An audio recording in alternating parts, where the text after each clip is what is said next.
Lonelyheart 4122 by Colin Watson. Dramatised for radio by Christopher Dennis. Oh, no, I'm certainly not calling you a liar, but, well, they can't possibly be singing Rock of Ages all night. And all day. Well, as I said, I sent Constable Pook round to sort it out when you phoned about it the last time, and... Oh, was he? Joining in. Yes, of course, he's a very strong baritone, yes, very strong. Right, well, all right, Mrs. Palmer, I'll tell you what. Although it isn't strictly speaking CID business, I'll drop round there myself the first chance I get.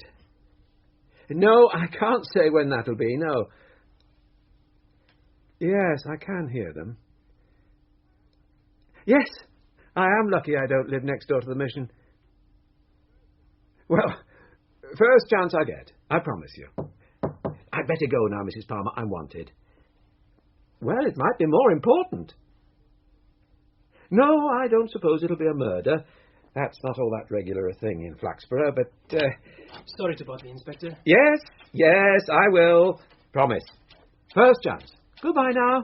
God save us. Mrs. Palmer. Not the one who keeps scoring about the mission in Northgate. The very same. I don't know what she's worrying about gospel singers for. She can drown them out with her ordinary conversation. Certainly doesn't need to use the phone. What's up, Sid? Mr. Spain's here. He's asking to see you, Governor. What, Arthur Spain, the butcher? That's him. Wonder what he wants. Dunno. Won't tell me nothing. Says I look too young to be a policeman, let alone a detective. It's your boyish complexion, Sid. Yeah, cantankerous old beggar. I can see you're busy. Want me to get rid of him? No, he's not one to bother us, if he hasn't a reason. Show him in. This way, Mr. Spain. This is Inspector Purbright. I know that, don't I? Do I look daft or something? No, but... Well, then, known Inspector Purbright since ever he come to Flaxborough, beside any road. Oh, sorry. Morning, Mr. Spain. Yeah. Want me to take notes, Governor? No, I bloody don't. No, that'll be all right, Sid. I'll give you a shout if you're needed. Yes. Right. Now there, Mr. Spain. What can I do for you? It's our Lillian. Lillian? You knew the wife's brother, Jack? Oh, yes, sad to hear. About a year back, wasn't it? Yeah, well, it's his widow, Mrs. Bannister. Our Lillian. It's her. Is it? What's the matter with her? She's sold her house. You mean she's moved? No. I don't know. She disappeared. I said to the missus, I've not seen our Lillian lately. Yes? Well, no more had she. So I asked about a bit. Customers, you know, them as knows her. And they hadn't seen her neither. So I goes round there to her house. She lives in Cadwell Close, doesn't she? Or she did when her husband was alive. Well, that's the point. She did, but she don't no more. Never a word. I goes round there and I rung the bell. No answer. I goes round the back, and there's this row of milk bottles not taken in. Must have been over a week's worth. Going green, some of them. I see. Well, I was a bit worried about that. You would be. So I comes back round the side of the house thinking she might have been taken ill or something, and nobody knowing. And there's this woman, large as life. Ah, and what woman was that? This woman what I'm telling you about, aren't I? What's standing in the path there, looking up at the house. There's nobody in, she says. No, there isn't, I says. I've called several times, she says. Sounding a bit put out. What for, I says. Well, to get in, she says to me like I were barmy. It's mine. Well, it will be on the 25th. I've bought it, me and my husband. Well, dumbfounded. You must have been. I mean, there's some of our money in that house, the wife's and mine. So I goes to see that Mr. Scorp. He's a solicitor. That's right. Miserable old fart as a rule, but he seemed quite pleased to see me. Thought I were calling on her behalf, 'cause there's still quite a lot to be cleared up about this sale, he says. Expect he only meant his bill. Oh. But anyway, he's not seen her neither. No idea where she is. I tells him about the milk and that nobody's seen him and that. And then he looks right worried too. Comes over all confidential. There's one point about this sale, he says, which I think, in the circumstances, I ought to mention, he says. Seems that when the contract was signed, he made an advance to our Lillian. Seems she asked for it, about £400. It's sometimes done, you know, he said, provided we had confidence in the parties concerned. And in this case, there was no mortgage. Well, that's not quite true, I says, and I sees him go white. So I tells him as how, when Jack died, we lent her enough to pay off what was owing the building society. That set his hands shaking, I can tell you. I bet it did. But you see, our Lillian's not one to dodge a debt. If she'd had £400 in her hand, she'd have been round to pay us what she owes that same morning. I don't like the sound of those milk bottles. That's what Mr. Scope said. And that's why I've come to you. That's why I didn't want to say nothing to that lad of yours. You can't think of anyone she might have gone to stay with for a few days? I can't. No more can the wife. How old would she be now? 45? 42. No, I tell a lie. 43 last birthday. I'll be honest, I can't really put a face to her. What would you say she was like, you know? Good-looking? Attractive? I'd not call her a beauty exactly. No, not a beauty.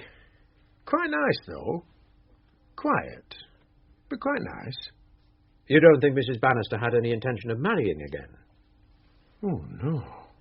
She hasn't a special friend who was, who might have... Anybody close who might have expected to... What? No. That money now, Mr. Spain. You don't suppose she might have simply taken it into her head to go off on holiday? Something a bit extravagant, perhaps. I had wondered, actually. But Lillian's always been so methodical. It's that business of the milk I can't get over. And I'm sure she would have let next door know. You've asked them? Sort of. Just casual, you know. Didn't want to set anything off. Don't want every busy beggar knowing your business, do you? No, of course not. How was she fixed? Financially, I mean. Comfortable. And them houses are worth a bob or two these days. Oh, they are that. Hey, Hope. Is your clock right?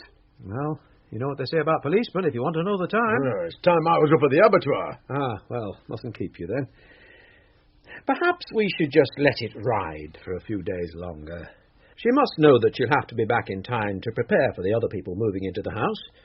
Of course, if she still hasn't turned up by then, we shall have to see what can be done to trace her. You don't think I'm making too much of all this? Only Mr. Scope... Not at all. You've been very sensible, Mr. Spain.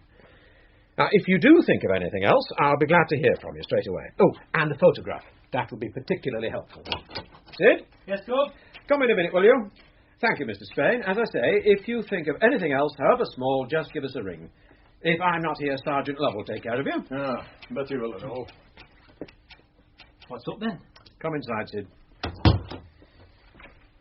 Well, might be too soon to say yet, but I think there's another middle-aged woman gone missing.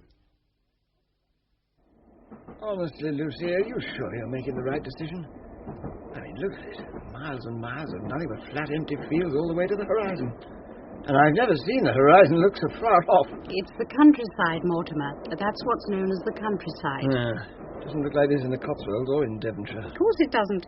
This is East Anglia, what I believe is called the Fen Country. But you're a Londoner, Lucy. What on earth will you do out here in this Fen Country, in this, what is it called? Flaxchester? Flaxborough. But what did you do there?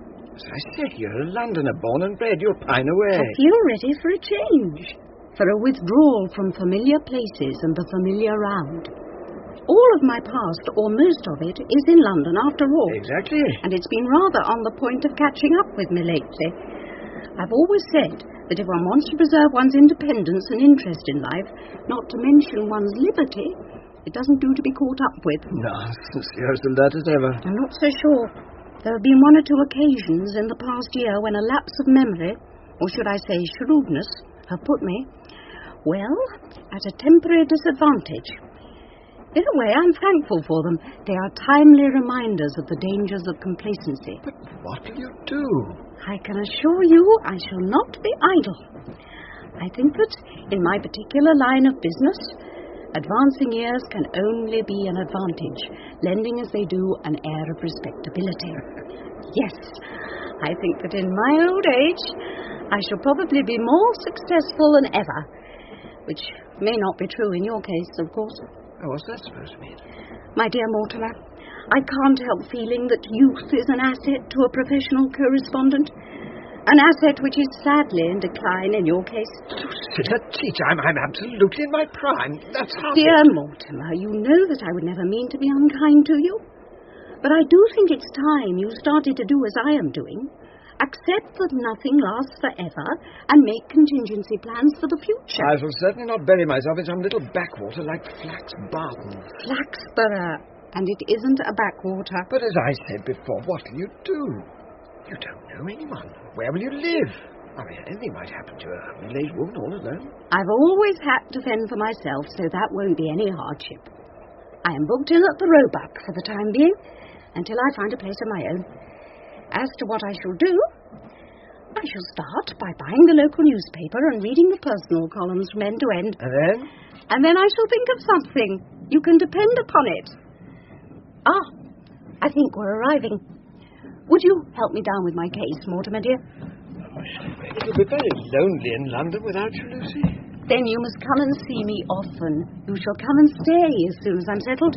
You could do with a rest. I'm in my prime, I tell you. Here, would you like to finish my cigar? Oh, thank you. Now take care of yourself, dear old friend. And good luck with your assignment in whoever's bed it may be in. Where is it? At the Railway Arms, Brockleston-on-Sea. The Railway Arms? Brockleston-on-Sea? Oh, Mortimer. And to think it used to be the Dorchester and the Savoy. Flaxborough! Any more for Flaxborough? Goodness, I must go, or I shall find myself in Brockleston-on-Sea with you. Take care, dear Lucy. Don't you worry about me. I'm sure Flaxborough has all sorts of attractions for a middle-aged lady of independent means. They were both comfortable, independent, and you've got to admit, Sid, the two cases are too similar to look like coincidence. Martha Reckitt vanished 3 months ago, and there's still no sign of Mrs. Bannister. Do you mean we might have one of those, lady killers? Like that French fella? What was his name? Landreau. That's him. Or that other fella with the bath. Well, I hope not. Well, brighten things up a bit, though, Governor. You know, every time you call me Governor, I feel as if I ought to be wearing a deerstalker hat and carrying a magnifying glass. Do you think it is a murder, though, Inspector? Well, I shall have to find out. Where are you going? To have a chat with the Chief Constable. Blimey. I'd have thought you'd have enough on your plate if we've a bluebird on the rampage. Now then, Sid, Mr. Chubb is the Chief Constable after all, and as Well, such... I know, but... Well, he's never any help, is he? I mean, no disrespect, but he's not interested in anything except his gardening and those flipping Yorkies of his. How many's he got now? 9 at the last count. 9. And they all look like rats. Nevertheless, apart from the fact that it is only proper that I keep my Chief Constable informed of all goings-on, I do also find that he helps me to think. Helps you to think? You know, if you sit by a still pond, Sid, and drop pebbles into the empty water one at a time, you can watch the ripples spreading outwards across the calm surface. Yeah? Well, that's how I find the Chief Constable's mind. Static. I drop the pebbles, the ideas, and watch them spread out over the calm surface. I find it no end of a help. Isn't it lovely, Mortimer? Flaxborough is absolutely studded with the quaintest little tea shops, but this is my favourite so far. Lovely. Now, I won't have sulks, so it didn't go well. Disaster. Unmitigated disaster. I did warn you. You're too old for those sort of frolics. Put it down to experience. Really, Mortimer, at your age you should be reaping the benefits of experience, not starting a dossier. Anyway, I didn't stop off to bore you with my woes. I was worried about you. I wanted to see if you were all right. Of course I'm all right. This place is ideal. It even has a local newspaper 2 days a week. See here, the Flaxborough Citizen. Let's look through the personals together. It might cheer you up. Oh, very well. Let's see. Not promising. Mostly commercials. Lots of moneylenders. Foolproof chimney cow. Denture fixatives. Leather mandolin in a week. Shown the wad, of course. Certain rubber artifacts to be sent under plain cover. Good old 1,000% and no overheads. Uncle George did so well out of that until the day he died. I still have some of his samples in store somewhere. Just a minute. Unparalleled opportunity for lovers of unusual art. It can't be. Good God, it must be. Maisie and Ted are still at it. Same advertisement they've been running for years. I remember them starting out. Real old troopers. Bless their hearts. Ah, a business opportunity exists. Oh, no. No, thank you. Not that one. Ah, now that wasn't in on Tuesday. Perhaps it only appears in the Thursday edition. Look. I'd hardly dare to hope for such a thing. Not in a remote, prosperous, hard-headed Flaxborough. A matrimonial bureau? Well, what else could it be? Hand-clasp house. Are you weary of the solitary path? Clients from all walks of life, introductions arranged, view to permanent association, countless instances of happiness, small initial fee. No doubt about it. That's more one of your lines. That, my dear Mortimer, is exactly my line. I think I can count myself already launched in Flaxborough society. Now then, Deirdre, surely you know the inspector well enough. Wonderful ratters, you know. Pretty good with socks, too. Yes, sorry about that. Down now, girl. Basket! Basket! So, when was she last seen, Inspector Purbright? This, second one, I mean. A window cleaner remembers calling and getting paid about the end of last month. He's been twice since then, and he has the impression that everything in the rooms has stayed exactly as it was. Well, when he looks in? He's a very perceptive window cleaner, sir. Oh. You've checked the hospitals, I suppose? Straight away, sir. And Sergeant Love has covered the travel agencies. I'm having the woman's picture circulated, and we're making inquiries at the railway and bus stations, just as we did for Martha Reckitt. Oh, yes. We didn't get very far with that, did we, Mr. Purbright? We didn't get anywhere. No. Of course, you will have spotted the rather interesting parallels between the two cases. Parallels? Oh, yes. Both about the same age, both rather retiring, without close friends, lonely perhaps. One, a spinster, I use the word technically, sir, it's not one I like, and the other, a widow. I don't like that one either. Weeds. Of course, you're not a gardener. No, sir.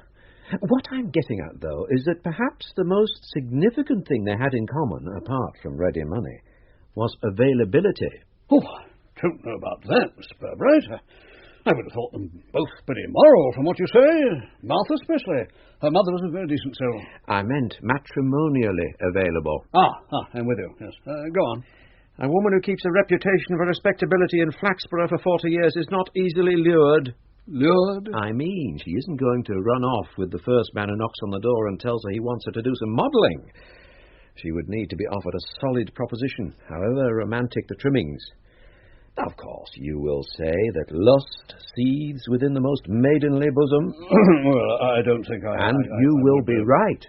But always there is this prime regard to security. Well, we talk of luring. We don't really know about that, though, do we? The only alternative is that Miss Reckitt and Mrs. Bannister went off on their own initiative, without a word to anybody, leaving their belongings and obligations. Well, such things do happen. Change of life, you know. Both a little young for the menopause, surely, sir?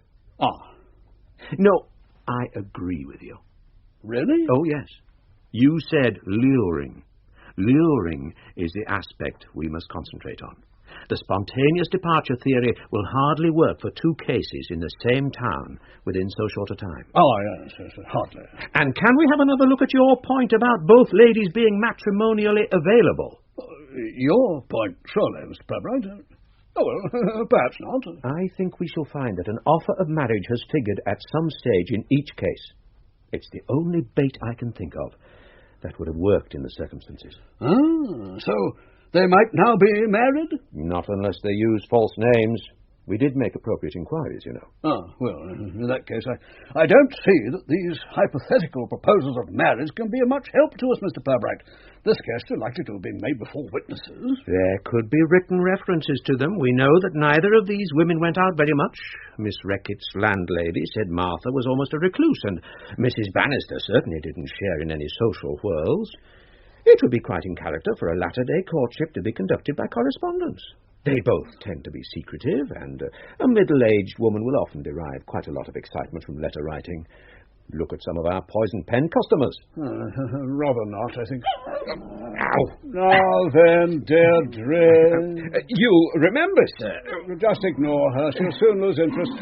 You'll remember, sir, that we found nothing in the way of a lead among Miss Reckitt's things, but we weren't likely to anyway. And the landlady had the impression that she kept all her letters in a handbag. I'd more hopes of Mrs. Bannister's place. She had the house to herself, so there was no need for her to worry about prying. You know, Mr. Purbright, you're quite an expert on female psychology. Thank you, sir. I trust you'll never be tempted to turn it to nefarious account. Now let Mr. Purbright go, Deirdre. There's a good girl. He has work to do. We can't go on losing middle-aged ladies, can we? Good morning. Will be a minute. Roebuck Hotel. There. Sorry, can I help you? Oh, good morning. It's Miss Tea Time, isn't it? It is. I thought it must be.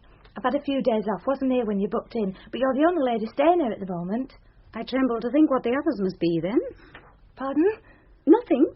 No, you see, I noticed the name. Not many people forget a name like Tea Time. No, I don't suppose they do. Can I help you, Miss Tea Time? I want to find an address. Doesn't seem to be in my street map. Somewhere called Nursegat. Nursegat? Well, that's what it says. Here, look in the local newspaper. Well, let's have a look. Handclasp House, 10 Nursegat. Oh, that's Northgate. Oh. It's the flipping newspaper, The Citizen. They're always printing things wrong like that. That's that. Well, it's that. You know, isn't it? It's a matrimonial agency. That's what I mean. A friend of mine went there, run by some woman called, funny name, Staunch. Sylvia Staunch, I think it is. Didn't do no good for my friend, though. She had acne, you see. Oh, dear. Mrs. Staunch did her best. Fixed her up with fellas to meet and that. But as soon as they saw her acne, they was off. Oh, the poor dear. What did she do? She went to Australia. Let's hope I shan't need to do that. Seems to be all clear in here, Governor. Right. Come in here, Sid. This bureau seems to be where she keeps most of her paperwork. Oh, well, thank God for that. What's that, then? Well, no nasties. Not so far, anyway. Thought it might have been one of those, well, you know, mortal remains things. Well, I suppose it might still be. Though I sincerely hope not. I must say she was a good housekeeper. Keeps the place lovely and neat. Reminds me of Aunt Edith's place. Toothbrush and toothpaste are still in the bathroom, by the way. That's ominous. Found something? I think so. Letters. 3 of them. Each beginning, Lillian, my dear, and each ending with your impatient Rex. No, careful now. Better put our gloves on. Oh, thinking of Prince, eh? Dabbed, Sid, surely. Let's be professional. Right. Gloves on? Yes. Right. See what you make of that, then. Decent notepaper. Not distinctive, though, I shouldn't have thought. Available at most stationers. Good, firm handwriting. That's all I can say, really. Aren't you going to read it? Lillian, my dear, I wonder if you can imagine how much our little stroll together meant to me.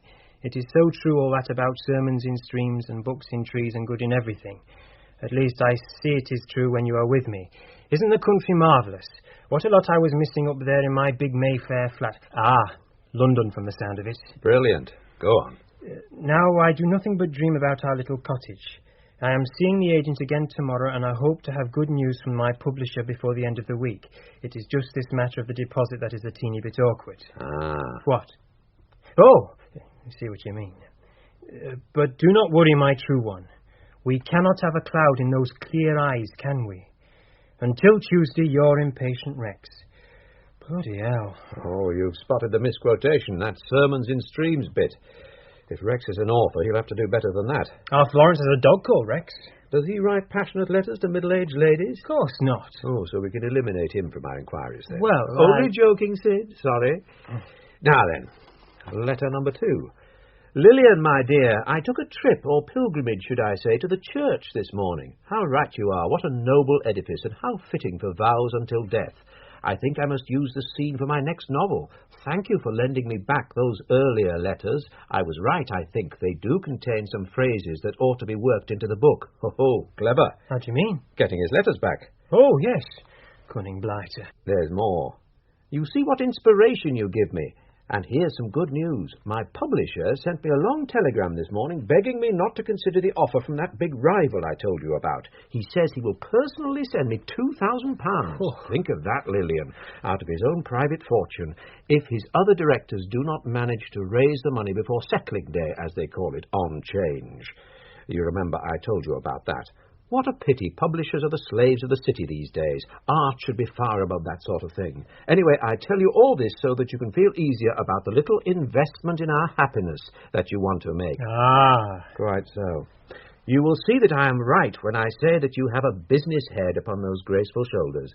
By the way, the agent says that cash will be best. These country swains are suspicious of cheques. Good night, a sweet good night, my dear. I will be waiting tomorrow at our tree. Your impatient Rex. P.S. The agent also tells me that he thinks our enemy will withdraw his offer for the cottage once he knows that our deposit is paid. Good-o. Right. Your turn, Sid. Letter number 3. Looks comparatively short. Lillian, my dear, something has cropped up, as they say. That literary luncheon in London has been brought forward to Wednesday. What a nuisance. But my publisher says it can't be helped because J.B. Priestley couldn't manage Friday, so you will understand, I am sure. Come to our tree on Friday at 7, and I shouldn't be surprised if I bring something special from a certain Mary Goldsmith in Old London town. Your impatient Rex. Oh, I bet he was too. Exit Mrs. Bannister via our tree. He certainly writes like an author. Oh, Sid. Well, depends what sort of books you like. It does indeed. Now then, what else? Bills. All paid promptly. Bank statement and chequebook. Mrs. Bannister obviously hasn't made very frequent use of her bank services. Should make it easier. Here we are. Counterfoil marked self £400. The investment in happiness, obviously. Borough Council, Water Company, Electricity Board, Insurance. Nothing there. Hey, just a minute, though. There's one here. 4 months ago. Sylvia Staunch, 20 guineas. Have you any notion, Sid, of who Miss or Mrs. Sylvia Staunch happens to be? Sylvia Staunch. I have a feeling that our two missing ladies, Miss Reckitt and Mrs. Bannister, would have chosen to be courted in tea shops. Try taking their pictures round. But there must be dozens of tea shops in Flaxborough. Well, so long as you don't stop for tea in any of them, you should be back by lunchtime. And 3 almond slices and a medium seed cake. Right. Hey, you can't go through there. I'm looking for somebody in charge of the tea shop. We don't open the tea shop part till 11. Can't get the help, you see. Oh, well, actually, I wanted to... Just a minute, she's serving me. And I'm not standing here to get a suntan neither. Well, actually, I'm a police officer. You what? I said I'm a police officer. Don't look old enough to be a prefect. You know what they say about policemen getting younger. I'd like a word with you. Oh, all right. Yeah, just a minute. I won't be a tick. We're very busy, you know. Yes, I'm sorry. But I'll not keep you. I'd like you to look at these 2 photographs. I just want to know if you've seen either of these ladies here in the cafe at any time. In the last 2 or 3 months, anyway. What have they done? Nothing. It's just that we can't seem to find them. I mean, discover their whereabouts. You mean they're missing? You could say that. Presumed dead? Well, it's a bit early to... Let's have a look. Here. What's this one's name? Mrs. Bannister. It might have been her who was in the other week. I'm not sure, mind. How long ago? A fairish while. 2 or 3 weeks. If it was her... Have the rest of my shopping to do yet, you know. Well, what about me? Have a cake in. Only meant to be 10 minutes. Look, I'll have to get on the queue for All right, but can you remember who she was with? But really? It's important, honestly. They sat over there, in the corner. Dicky bow. I beg your pardon? He was wearing one of those dicky bows. You don't often see them nowadays. That's all I remember, though. Ever get a feeling you're invisible? All the time in this shop. Look, I've got to get on. Is that all? Nothing else? No. Sorry, Mrs. Parsons, what was it again? A medium seed cake. How old was he? So. Middle-aged, I suppose, like her. Oh. Hair? That's a large seed cake. I can't eat all that. Sorry, I don't know. Dark, fair? Fair? Yes. Fair, I suppose. He was sort of ever so attentive, you know. What they call gallant, I believe. Oh, bit of a fancy lad, you mean? Sort of. Sorry, what was it? And a medium seed cake. Honestly. Thanks. Talk about a police tit. Getting worse than Russia. Excuse me? Un momento. I'll be with you, yes? Well, I wouldn't say no. What a little cracker. Just look at the way she bends over that trolley. And when she walks, she can practically... Yes, here I am. Oh, yes, I'm a police officer. Oh. I wonder if you'd mind having a look at these two photographs. Have either of these two ladies been in here in the past few months? This one, yes. Miss... Oh, her name now. It's to do with a game. Miss Reckitt. Tennis. I knew it was a game. I remember. She come the first day I start. Maybe the second customer. That's why you remember, eh? Sure. And she's so nice to me. Patient. When I not know where things are. And she chat. Tell me she called Reckitt. Reckitt? Yes. While she waiting. Waiting? Did somebody join her? Sure, yes. A man. I think a priest. A priest? I think so. Very dark clothes and hands like so, like praying all the time. And all the time he's looking very sad at my legs. Not proper priest, maybe. Not proper, eh? Well, what you call them in England? Oh, you mean a clergyman? I think, yes. Can you describe him? A man? Not young. Not as young as you. Oh. But with a something, you know. Ah, like me, you mean? No. He have something, you know. Suppose so. Is there anything else you can think of? Colour of eyes or hair? Oh, yes. Not a dark hair. Colour like like... No, don't tell me now. Like... Corn? No, like... A pale mouse? No, like... Chips. Chips? Yes. Colour like a chip. Chips? That's what she said. That's all I got. Drew a blank at all the others. Well, you've gathered more than I expected, Sid. I wish I had your way with women. I wish I'd had my way with that Chips one, I tell you. Never mind, Sid. Every dog has his day. Mine's a long time coming, then. In any case, I wouldn't have thought the descriptions were much help. They seldom are, unless they include 6-inch scars or a peg leg and a pallet on the shoulder. The point is that we now have a much clearer idea of the kind of man we're looking for. His line of business. A clergyman who writes books, you mean? No, not at all. What we have to find is a non-clergyman who doesn't write books. That ought to be easy. Not easy, but less difficult in the context of Flaxborough society than looking for, say, an embezzler or a fornicator. A needle is much simpler to find in a haystack than in a bin of other needles. Ah, my gran used to say that. Well, then your gran was right. Now then, whoever won the affections of Miss Reckitt and Mrs. Bannister is obviously a professional or semi-professional con man. Among these people is quite narrow specialisation. The bogus charity collector does not cross into the territory of the encyclopedia salesman, nor does the inventor in search of capital to market his everlasting petrol capsule work overtime as a spirit guide. Remember that bloke who was supposed to have put old Alderman Werry in touch with Edward VII? Just so, a full-timer. They hung 83 taken into considerations on him. But to get back to the business in hand, here we have another kind of full-timer, the con man who's forever pointed towards an altar. He's probably the hardest worker of them all. Think of the life that is perpetual courtship of the last woman on earth you'd care to marry. And that's real graft, Sid. I'll say. So you see, we're not looking for an ordinary criminal.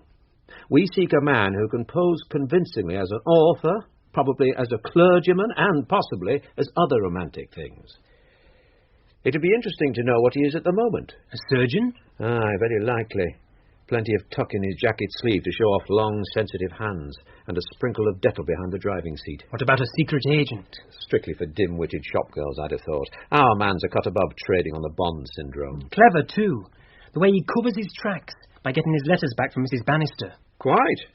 And we've got precious little from the 3 he didn't recover. Not even a fingerprint, apparently.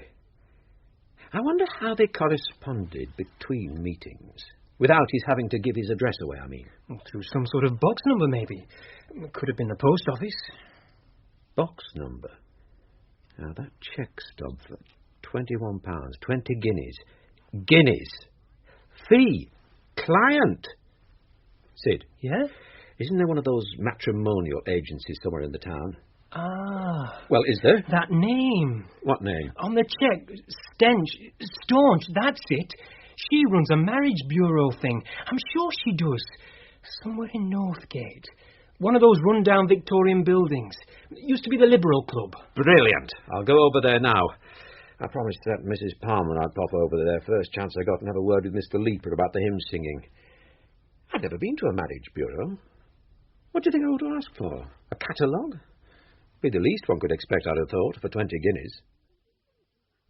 20 guineas? Ah, now that may seem high to some people for a mere introduction, but I know that a person of breeding, of integrity, has no difficulty in recognising that a high fee is really designed for her protection, a sort of safety barrier against swindlers and exploiters.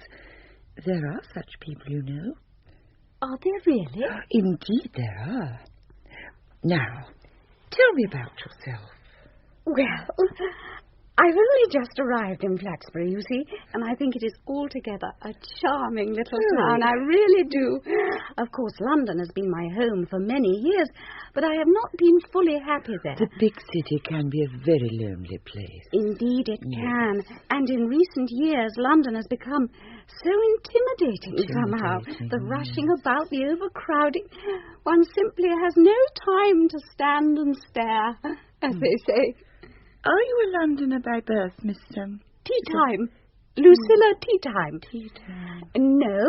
As a matter of fact, I was born in Lincolnshire. There are tea times in the Caister area, you know. Perhaps that is why I had this urge to seek more rural surroundings. And I do like the sea, of course. Do you not find that Flaxborough smells of the sea? We have a tidal river. Tidal?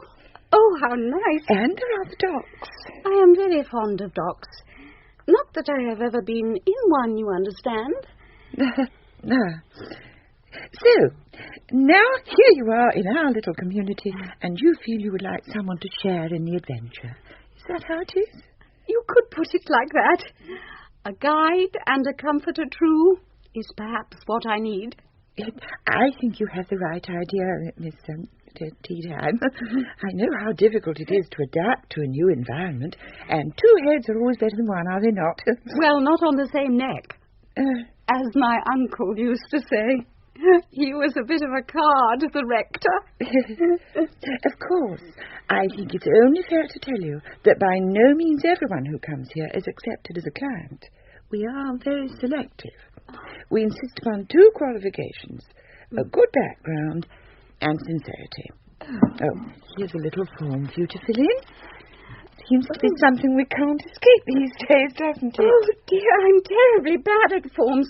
My stockbroker says I'll land myself in prison if I'm not careful. Your stockbroker? Well, that's what he says. Just take your time, my dear. Oh, by the way, this part about, well, means is absolutely confidential, so don't worry. Simply to give me a little guidance as to the sort of people you might like to meet. Do I put my name here? That's right. Full name. And in block capitals, please. That's it. Oh, my. Lucilla Edith Cavil Tea Time. Isn't that a pretty name? What a pity we shall have to introduce you simply as Miss Lonelyheart 347.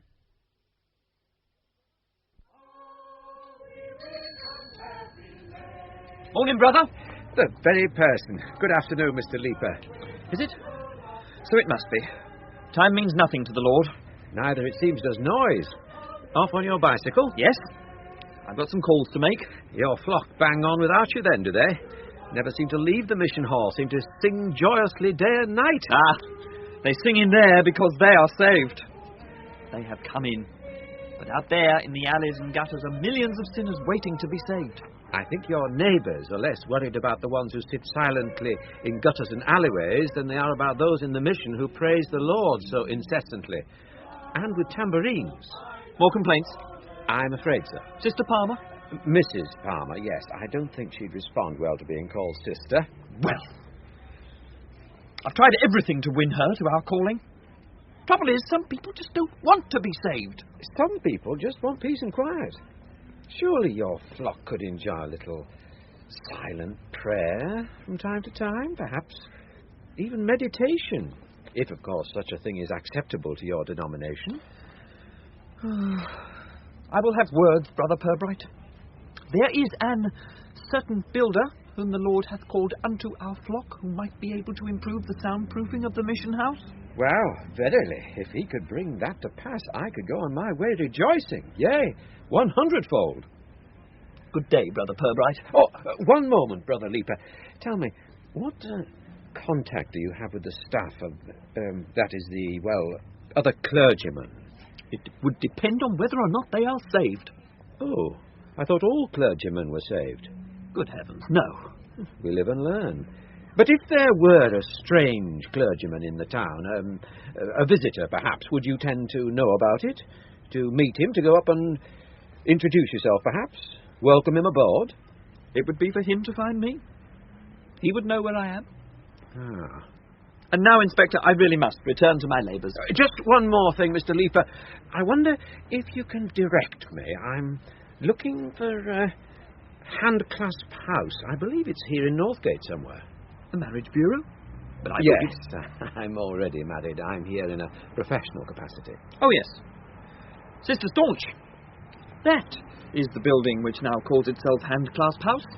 Oh, yes. It has a small formica board, you will find, to that effect inside the hallway. Though over the arch it still has the Liberal Club chiselled in stone. Ah. Thank you, Mr. Leaper. Ah. Hearken to my flock. Yes. I was hearkening to them 3 streets away. Still, I'll call round again to see how you're getting on with that soundproofing.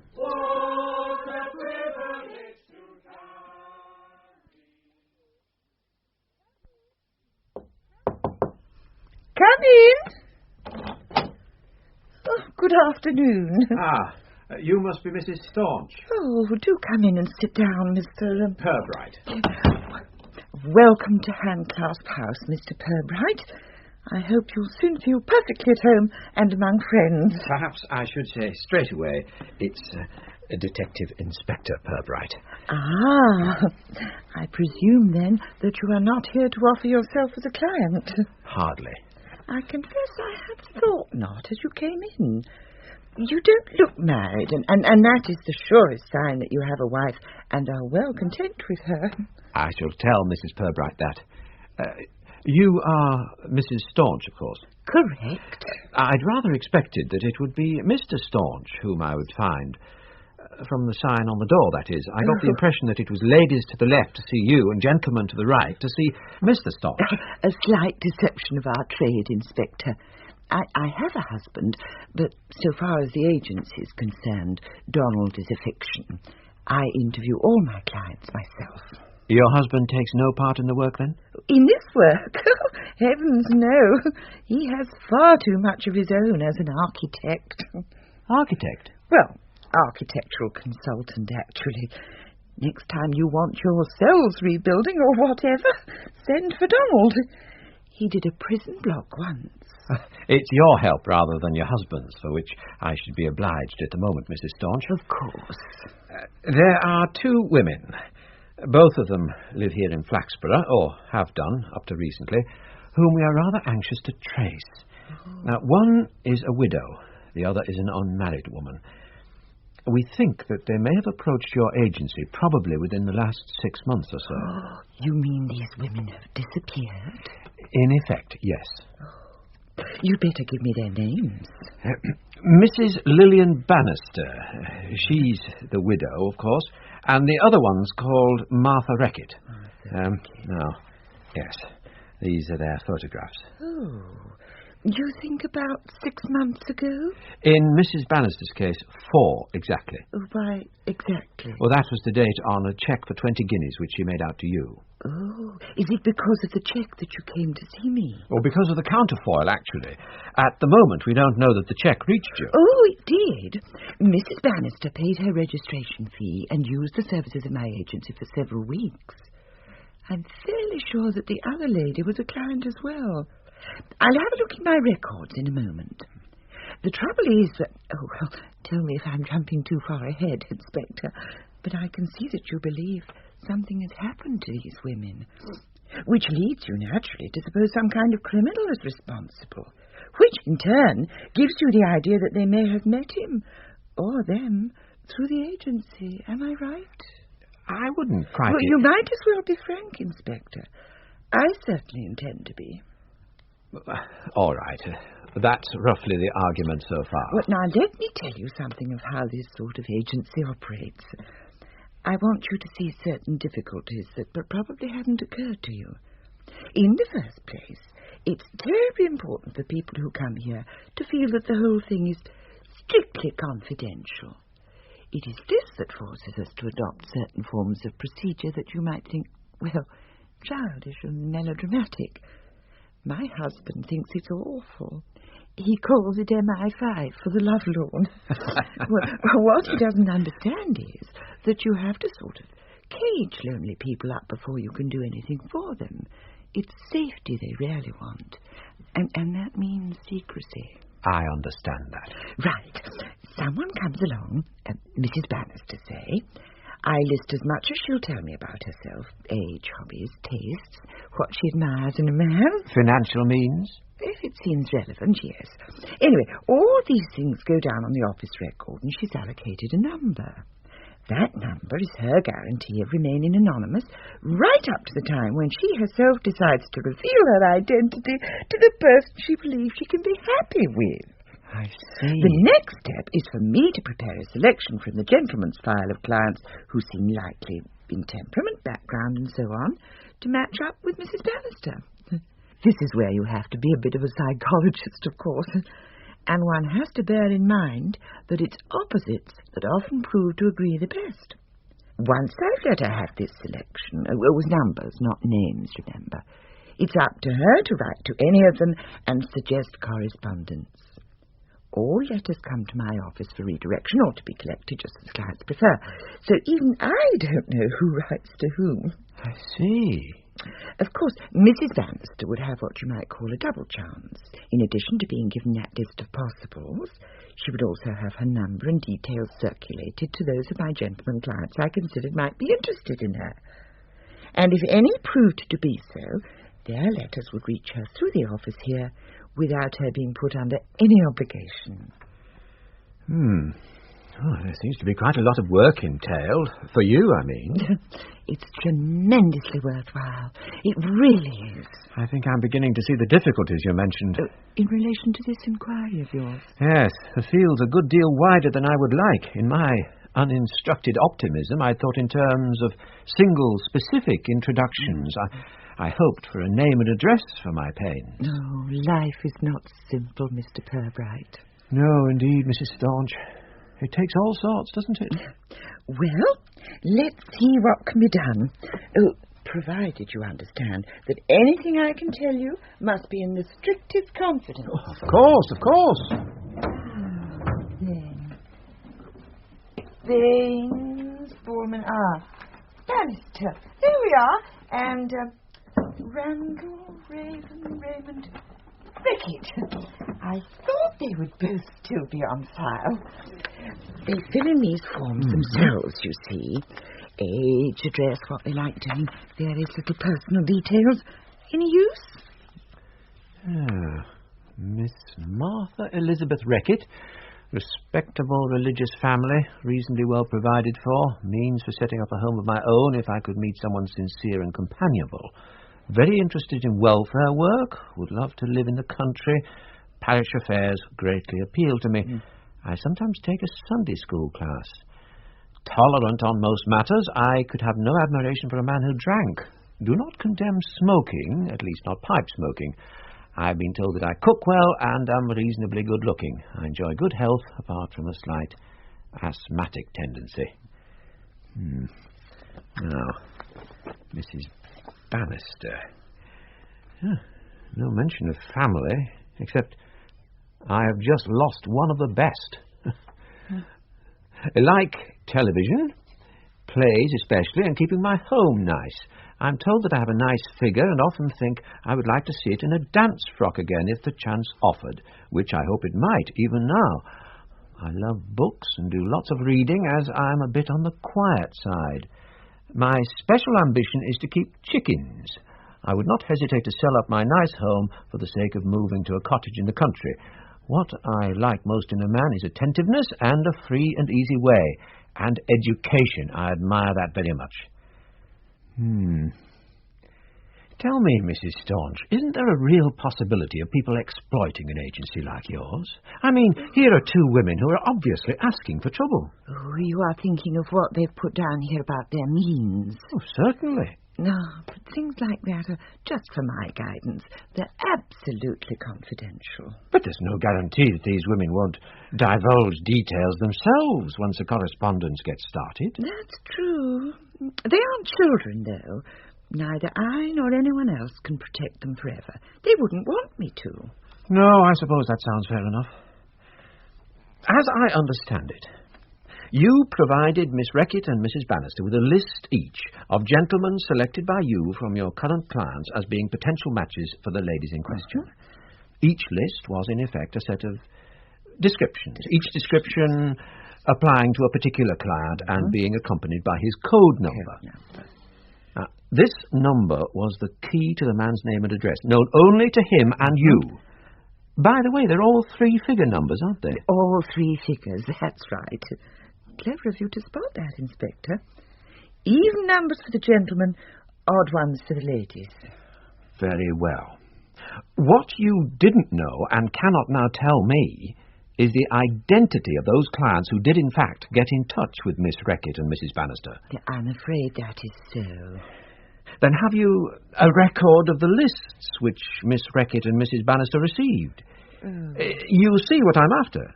The names of men from whom these women had a choice. If a record exists, it would simplify my job tremendously. Record? No, I've no record of that kind. In any case, I can't compromise my clients. There's mutual trust involved here, Inspector. There may well be murder involved, Mrs. Staunch. Oh, we can't know for certain at the moment. You must see the possibility, though. It's a rather more serious matter, surely, than professional etiquette. Oh, that is too light a word, Inspector, if you don't mind my saying so. My pledges to people who come here are not just points of etiquette. No, of course not. I'm sorry. I suppose that in the circumstances you could be fairly insistent. You know, a search warrant or something. I'd much rather that question didn't arise. Look, as I told you, I've no record of those particular lists, but what I will do is this. I'll go through my files straight away this evening and try to reconstruct the one I sent to Mrs. Bannister. I know my own system, and there's no reason why it shouldn't work out the same twice. And Miss Reckitt? No, that was too far back. 2 months ago. I tidied the files up quite a bit, and a lot of names won't be there anymore. Shall I send someone round in the morning? Oh, I'd rather you didn't, if you don't mind, Inspector. I'll see that you get it as soon as possible. I can see that you're in something of a hurry. If my supposition is correct, Mrs. Staunch, then I'm in a very great hurry. I'm anxious to prevent this man from hoodwinking any other vulnerable ladies. Dear Miss 347, I wonder if you would like to write to me, as I understand you are interested in finding companionship.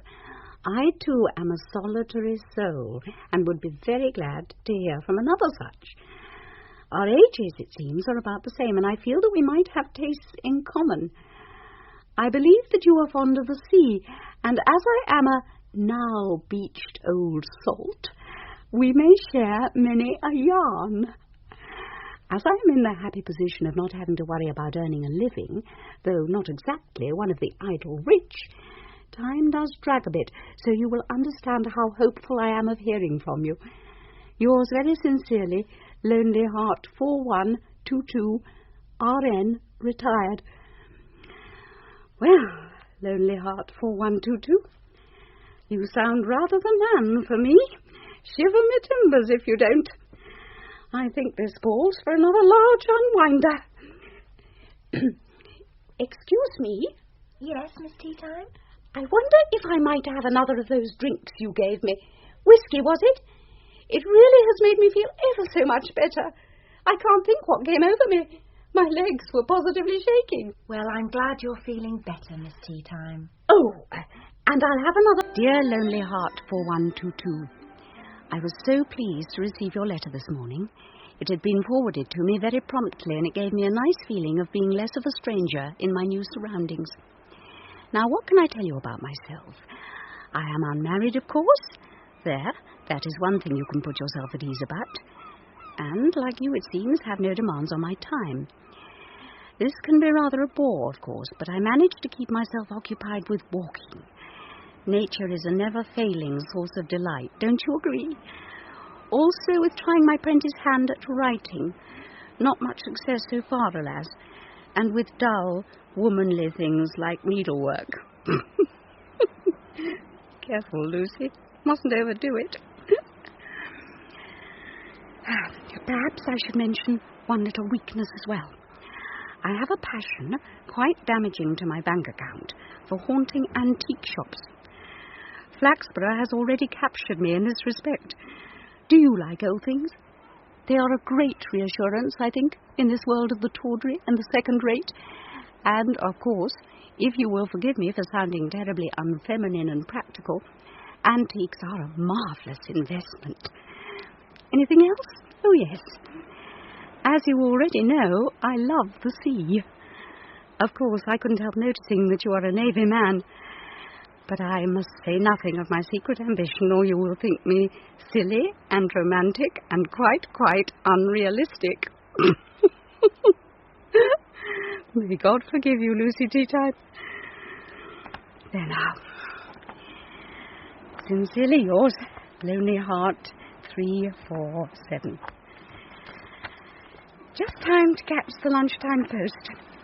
And then a little unwinder. And a game of dominoes, I think. Good heavens. What you got there, Governor? That list from Mrs. Staunch at the matrimonial agency. The list of eligible Lonelyheart gentlemen that she thinks she might have sent to the vanished Mrs. Bannister as prospective husbands. Crumbs. Exactly. Know anything about a Joseph Capper, Sid? What? Joe Capper? Out at Bowley Cross? My home farm. Well, crafty old bugger. He's got one already. You mean he's married? Has been for years. He lives in the farmhouse and she shacks up in one of the outbuildings. Sounds like an amicable arrangement. Oh, it's not arranged. It's just that Joe happens to be winning at the moment. 6 months ago, it was the woman who was in the house while Joe lived in the barn. They think up tricks to keep each other out. Sort of ding-dong siege. Then what the hell's he doing with his marriage bureau, lad? Trying to get reinforcements, I expect. It says here, Lonelyheart 312. They're all given a 3-figure number, you see. Evens for the men and odd for the women. Joseph Capper, home farm, Bowley Cross. A stay-at-home, but no stick in the mud. A man with acres and a mind of his own, who would share his home with a lady desirous of locking out her worries. Oh, not half. His hobbies are homemade wine and shooting. Oh, is that the word it uses? Hobbies? It is. Never mind, though. I can't see him being our man. I'll pay him a visit just as a check, but whoever's responsible for the disappearance of Miss Reckitt and Mrs. Bannister must have spent more time on it than Mr. Capper is likely to have had to spare. I'll see. Now then, who's next? Lonelyheart 316. William C. Singleton, 14 Leicester Avenue. Do you know him? No, can't place him. He's a retired waterworks engineer, apparently. Good sense of humour, handy about the house, wants sympathetic woman to share beautiful garden. You can have that one, Sid. Right, just copy down the address. 14 Leicester Avenue. Lot 324, Plume, George, Prospect House, Beale Street. Oh, you can cross him off. Oh? He's dead. That does inhibit us a bit, doesn't it? How would he have ranked as a suspect, though? The report of the funeral said that he was 94. Good God, it says widower of 3 months, an active beekeeper and tandem enthusiast would welcome company of lively lady. That was George, all right. A very well-preserved old gentleman. Next, Lonelyheart 362, Leonard Henry Rusk, the old rectory, Kirby Willows. Rectory, Sid. That girl in the tea shop. The waitress that brought on your heavy breathing. You said she thought the man with Martha Rickett looked like a clergyman. Oh, she was a foreigner. Not used to our sort of clergyman. You don't find a rectorate suggestive? Well, not these days. All sorts of people live in them. Well, how about this, then? While he awaits literary success, he hopes to meet one who will fill a blank page in the book of life. Flipping heck. Is all the stuff written like that? I'm afraid it is. Now, you know what we're looking for, I suppose, apart from samples of their handwriting. A clever talker. Right. Who looks as if he might have a way with women. Uh-huh. He's possibly got a sort of clergyman look about him. Fair-haired, unless he's dyed it. Good. And having facilities for hiding or getting rid of bodies. Bodies, yes, indeed. It's their failure to turn up that's made this whole affair seem a bit unreal. The thing that keeps nagging me about all this is that while we're blundering about getting pretty much nowhere, our man is, at this very moment, luring some other trusting, comfortably off middle-aged lady to her doom.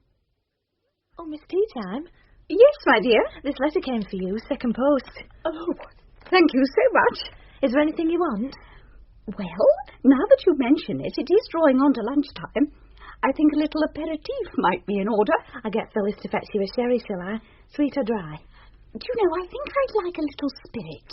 My tummy's been just a little... Brandy? I rather think that's the one that brings on my heads. What was that she gave me the other day when I felt a little queer? Quite a warming drink, I thought. Whiskey and soda? Yes, I think that was it. With ice? No, thank you, dear. I'll tell her. Oh, and no soda. What? Just the whiskey? That's right, dear.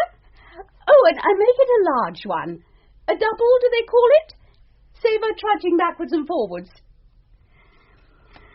Now then, what have we here? Dear Miss 347, how can I describe my pleasure on receiving so prompt and friendly a reply to my little overture? As it was my very first attempt through the agency, you can guess how chuffed Chuffed? Gracious. I was when it brought a result, your letter.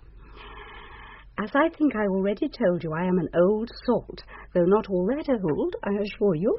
And of course I was thrilled to hear that you two have a love of the deep.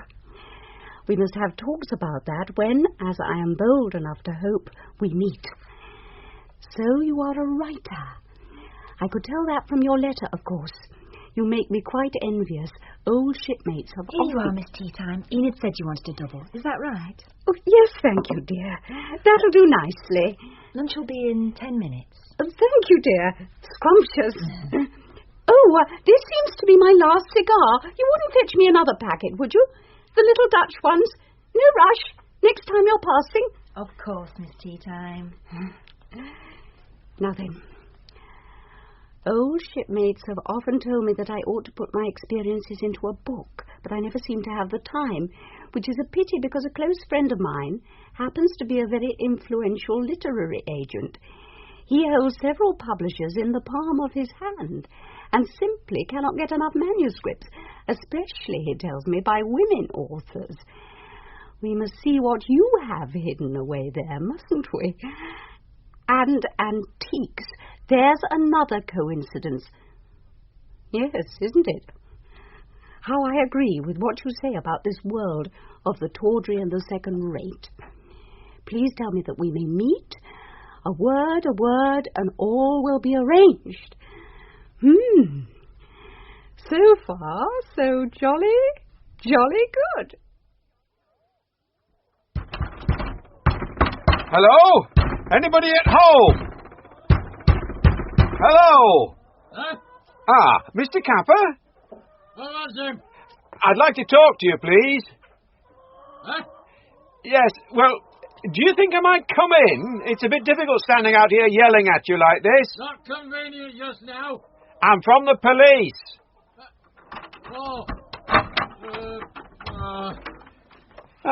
Morning, Mr. Capper. Here, don't stand there, Joey. Just get in here quick. Now. You should have come round to the side, mister. Now then. Sit yourself down. Oh, thank you. I've just come over from Flax. Oh, aye. I'm a police inspector, actually. Purbright. How do? How do, Mr. Capper? Fair. Barley looks well. That'll not leave you with much straw. It's a new one, is that? Supposed to be all head and no arse. That's how you want it. Aye. Like a drink? I should. Hollyhock is this. Best there is, if you ask me. Might have rhubarb, if you prefer, or raspberry. No, thanks. Or dandelion, elderberry, blackberry, or carrot. No, hollyhock will do a treat. Aye, best there is, if you ask me. There, now. See what you make of that. Cheers. All the best. Oh, very nice. Aye. Mr. Capper. Aye. You seem to have some sort of device rigged up. Device? There, piece of string from the window catch running over those pulleys and with a great old vase hanging from it, like to drop. Aye. Real heirloom, that is. Ah? The wife's very fond of it. I should think so. Aye. She'd not want that broke. I wonder if you know anything about jury service. Oh, not the first thing. You'll have another. I'll stick with this. Driving, you know. Don't mind if I do. No, go ahead. The point is that you're down to be called for the Quarter Sessions next week. I suppose that would be a bit awkward for you, you being a farmer, I mean. Bloody awkward. In that case, it might not be a bad idea for you to authorise your wife to take your place. For me to tell her, do you mean? Oh, no, we do the calling. All you need to do is give permission in writing. I'll take it now, if you like. Oh. Hey, I've got a pad here somewhere and a pen. Oh, well, it's a cattle cake order form. That do. Couldn't do better. It'd be a nice little change for her. Aye, you take her out of herself. Have to be there all day, I expect. Oh, yes, of course. Could be a long case, too, eh? Go on for weeks. Has been known. Just tell us what to write, then. Just put, I hereby authorise my wife, then give her full name. Aye. If I. How do you spell authorise? A-U-T-H-O-R-I-S... No, sorry, I think it's a Z. E. Aye. To undertake jury service when so required. So required. And sign it. Sure, you capper. Well, hope you can read me writing. Oh, yes. Thank you, Mr. Capper. Very clear, even though I've never seen it before. Thank you. Mind you, it's not certain that your missus will be needed. I shouldn't say anything to her. Oh, hey, I'd not have done that anyway. It'd spoil the surprise. Go on. Have another drop of hollyhock. I feel like a bit of a celebration. Excuse me, Mr. Singleton. Mr. Singleton. What? Is it Mr. Singleton? Well, if it isn't, I'm making a very good job of his lawn for him. I'm a police officer, Mr. Singleton. Detective Sergeant Love. Here's my ID. I can't stop to look. There's that much to do while I can. It's about the matrimonial agency. You'll have to speak up. I can't hear you. I was trying not to shout. Can I come in? The gate's locked. Not time to stop and undo it. I can hear you over the hedge, all right, if you speak up. It's to do with the matrimonial agency, Handclasp House. What about it? I believe you're a client of theirs. What about it? Could I ask if you've had any luck? That is, met any ladies through them? I haven't had any time yet. I'm going to write to one, though. One of them that they sent me, after dark. After dark? When I can't see what I'm doing in the garden. Lovely roses. There's them to be sprayed tonight yet. Mind if I read the labels? Not if you're careful with the blooms. Mrs. Pettifer Brevitt's bride. Lancashire Ascending. You write these, did you, Mr. Singleton? Of course I did. Got nobody to help me, have I? What do you think I went to the marriage agency for? You've got very neat handwriting. Neat handwriting doesn't win prizes, though, does it? Doesn't it? Not at flower shows, it doesn't. Right. Well, I'll wish you good afternoon, Mr. Singleton. I don't know what's good about it. It's a bleak wind. Probably be a frost tonight. You realise you're ruining my train of thought? Well, I'm sorry about that, Mr. Rusk. You persons from Porlock are all the same. No conception of the writer's need for silence and concentration. I won't keep you a minute. Well, you'd better sit down, I suppose. Take the weight off those big policemen's feet. Inspector Plod, did you say? Thank you, Mr. Rusk. Purbright, actually, but Plod will do perfectly well. These old rectories are very pleasant, aren't they? Very bourgeois, I know that. Fortunately, I am impervious to my surroundings. They never even bruise my consciousness. Oh, well, that's all right, then. Oh, I've brought your tea, Henry dear. Ah, good afternoon. Mrs. Rusk, is it? Mrs. Rusk. Typical bourgeois. No, she's my mistress. She's called Janice. Bread, Janice. Yes, Henry. Shrimp paste. Yes. Shall I spread it for you? Well, of course. What do you think, girl? Sorry, Henry. So, Inspector Plodright, and what are you after then? I understand you're a client of the Handclasp House Matrimonial Bureau. I was, but I got fixed up. Oh, Henry. At first shot? No, I'm not that easy to please. Oh, Henry. How many? I don't see what the hell it's got to do with you. But it so happens there were two others. One had been looking for somebody to put her into a book. I put her on the next bloody bus. Then there was some bint who wanted to bear a beautiful child without taking her knickers off. God, this damn country's full of walking middle-class fantasies. It's got no loins anymore. Bread! Sorry, Henry. Did either of your earlier applicants happen to be called Reckitt or Bannister? Tomato and Pilchard. Yes, Henry. What? A Miss Reckitt or a Mrs. Bannister? Never heard of either of them. Who are they, anyway? They are, or were, two of your fellow subscribers to that matrimonial agency. Both women now appear to be missing. Well, I haven't lost them. Oh, Henry. Tea! Yes, sorry. You say you're a professional writer? That's right. In that case, perhaps you wouldn't mind obliging me with a sample. What? Of urine? No, sir, I was thinking not so much in terms of original compositions as of a simple specimen of handwriting. I'd settle for The Fox Jumped Over the Lazy Dog, for instance. Or The Inquisitive Copper Vanished Up His Own arsehole. That would do just as nicely, sir. Here's a piece of paper and a pen. What's the idea, anyway? To use an old cliché, I'm asking you to help us eliminate you from our inquiries. But that's bloody ridiculous. You never associate with women? Look, I'm a writer, Inspector. Of course I associate, as you call it. Connect up. Charge the battery. Absorb.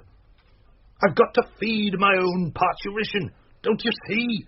It's like a furnace. Of course, I'm quite fond of reading myself when I've nothing better to do. I think John Buchan's stuff is awfully good, don't you? John? Oh, here. There. Let me see, sir. The fox jumped over the lazy dog. That'll do nicely. Yes, I can leave you in peace, sir. Our suspect has a much stronger hand than that. More literate altogether. I didn't do any better with Rowley. Not villain material either. I think he's a bit simple. He goes in for competitions. Hundreds of them. There were papers all over his front room with bits cut out. Actually, he thought I'd come to tell him he'd won some tomato soup thing. They would give him a holiday for 4 in the West Indies or somewhere. As soon as he answered the door, he dashed back inside and brought me 3 empty tins and said, Vigo vegetables for vigour. I felt a proper twat. You disabused him, of course.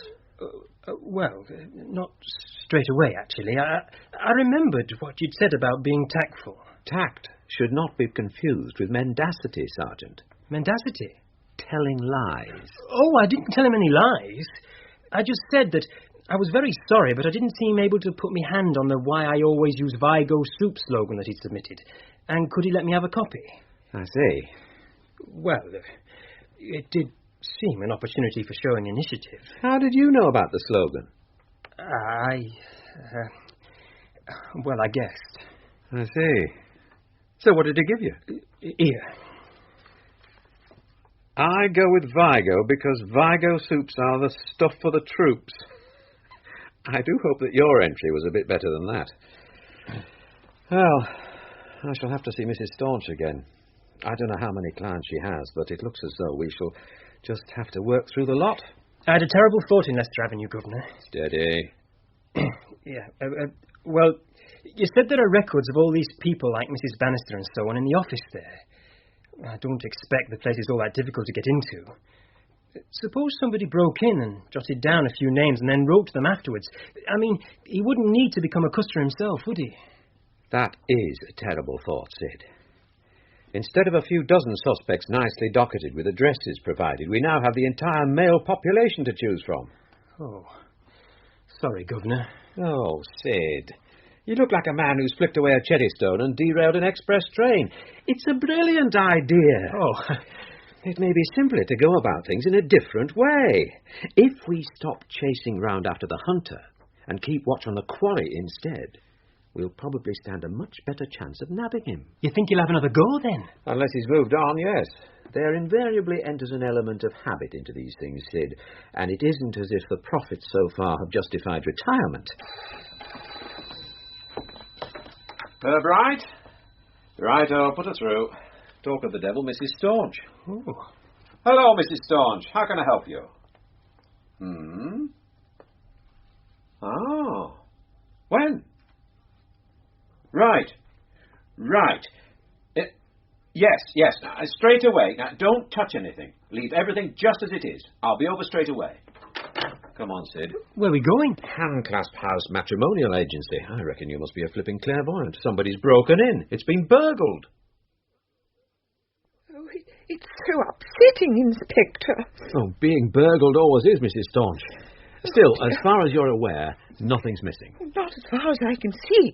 But the window catch has been broken, and all the paintwork scratched, and then it's obviously been left open all night, and the rain's blown in and drenched the carpet.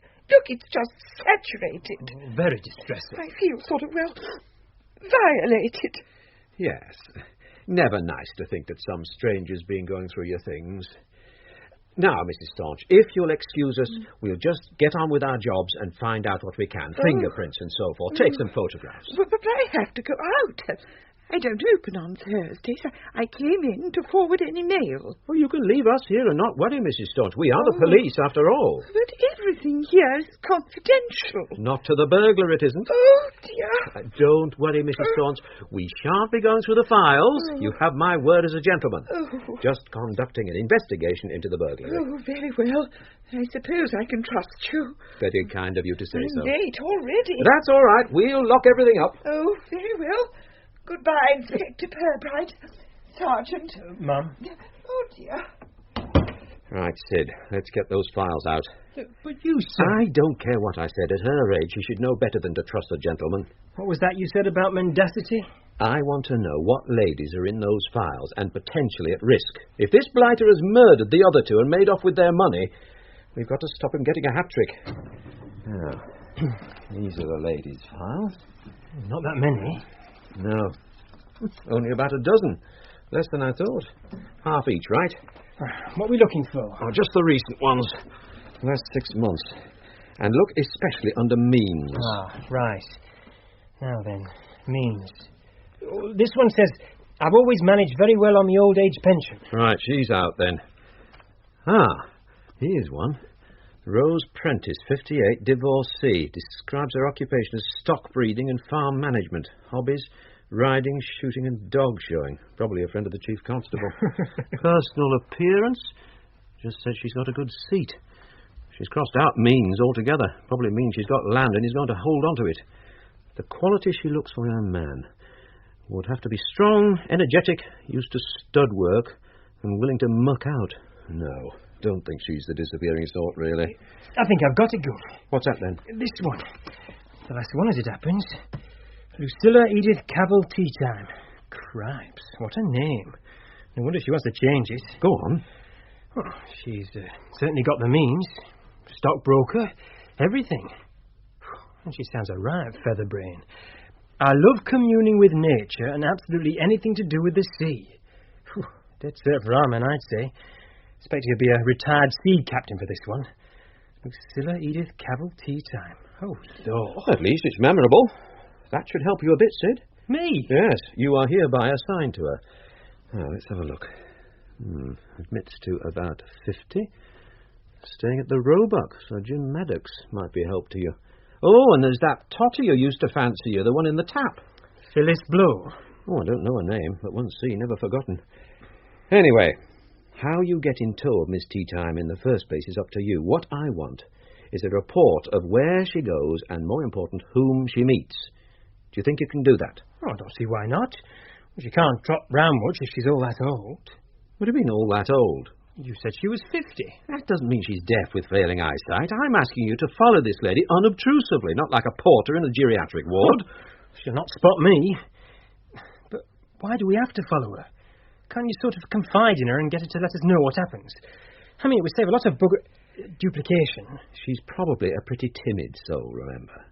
We couldn't say anything to her without letting on that it might be a crook she's going to meet. Even if she agreed to help us, she'd be too nervous to be of any use. You know how shy these sheltered old biddies are.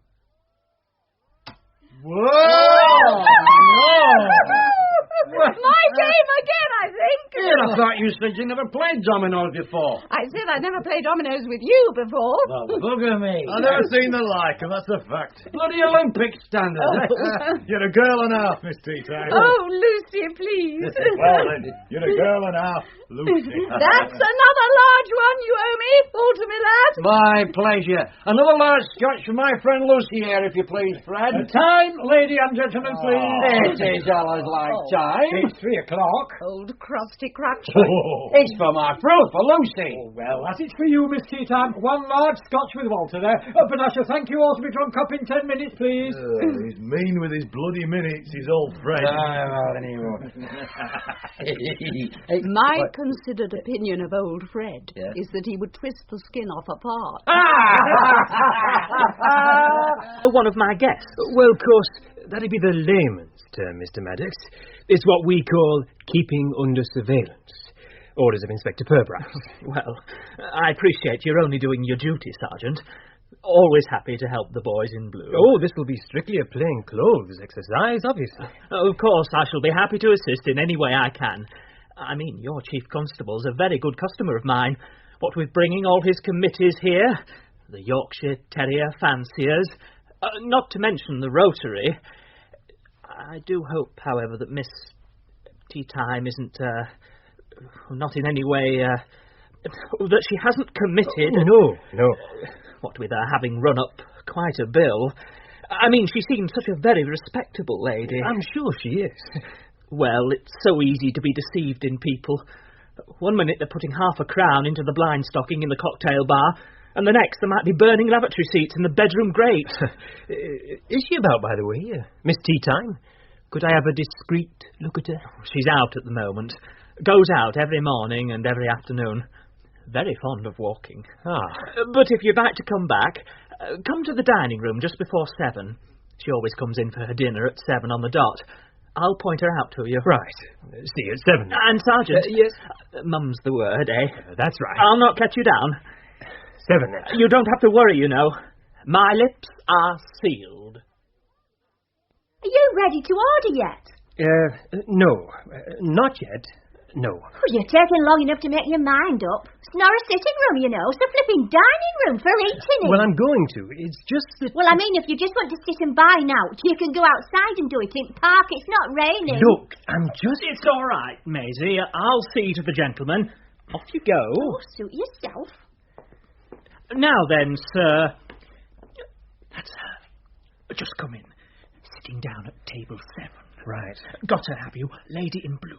Yes, okay. Look, she's picking up her menu. The one on her own. For crying out... I've got her. She's the only woman in the room except for the waitress. Is she? Oh, hi. I'll have the braised steak, please. Soup, sir? No, thank you. No soup. Just the braised steak. Oh, very good, sir. Mum's the word, eh? I'll not let you down. Maisie? Yeah, what do you want? I think I'll have the braised steak, too. Right. Maisie? What? That young man sitting over there looks hardly more than a boy. Where about him? Don't you find him rather interesting? No. Oh. I'd have thought that someone with your sparkle and joie de vivre would have found it quite fascinating. It's all right. Judging character is one of my hobbies, you know. Oh, aye? Yes. At this distance, I should say he's young, eager, capable within certain narrow limits, persistent, basically good-natured. I'll get you meat. And really rather sweet. For a policeman. What's this, Sid? Corn plasters at your age? I tell you, Governor, my feet are falling apart. That woman thinks nothing of covering 10 or 15 miles. In and out and up and down and round about. She just seems to stroll, but she keeps strolling, that's the trouble. How much longer have I got to keep this up for, Governor? We'd best keep an eye on her until we've some clearer idea of who this Bluebeard is and where to find him. Couldn't somebody else take a spell? Well, trouble is, there's only Pook. Say no more. Well, here we go. I'd best get round to Nelson Street and take my station outside Ball's. She comes out of that hotel front door at 9:30 every morning on the dot. Oh, I'm sorry. I didn't see you sitting there, Miss Tea Time. You're usually straight off out after breakfast. Can I get you some more coffee? No, thank you, dear. I must be off for my walk as soon as I've read my letter.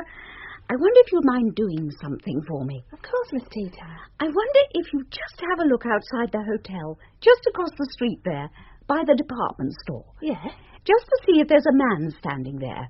Very young-looking, pinkish sort of face, rather attractive in a juvenile sort of way. I'll go and have a look. Thank you so much. Now then, Lonelyheart 4122, let's see what you have to say to me this time. Delighted that you've agreed to meet me. We'll weigh anchor at once. Garden of Remembrance at St. Lawrence's Church at 11 bells precisely. I am sure I shall recognise you on instinct, but so as not to accost a perfect stranger, take the seat nearest the water fountain and have in your hand some flower or piece of greenery. You will spot me at once by my ugly old quarter-deck mug.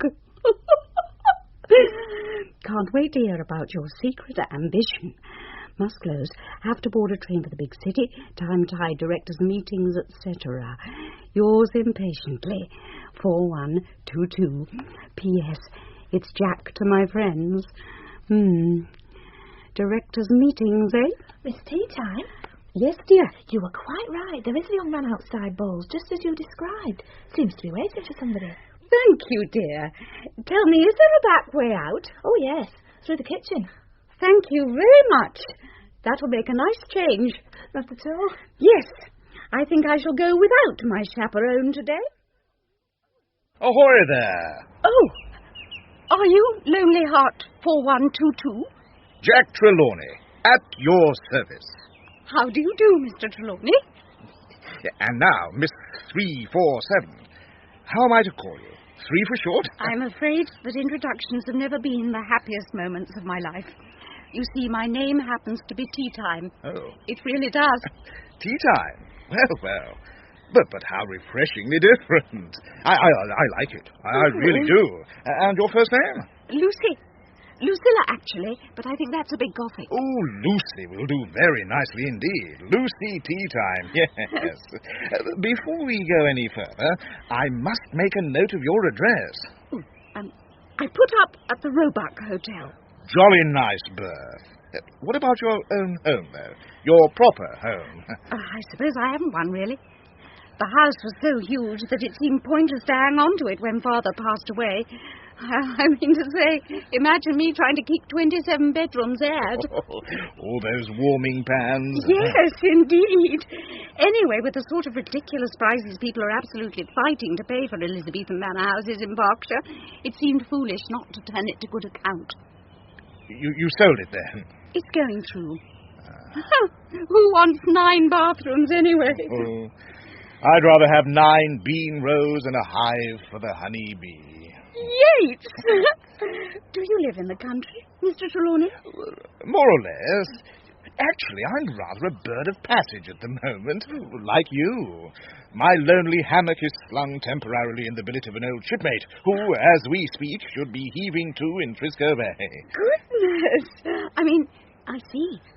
Have you any children? Not to my knowledge, ma'am, as the Duke of Wellington used to say. No. No, I've never been spliced. I don't think it's fair on a woman being tied up in port while her husband rolls around the world. Of course, when his sailing days are over, that's different, isn't it? So you want to settle down? A little bit of terra firma, a cottage, slippers by a real old-fashioned fire.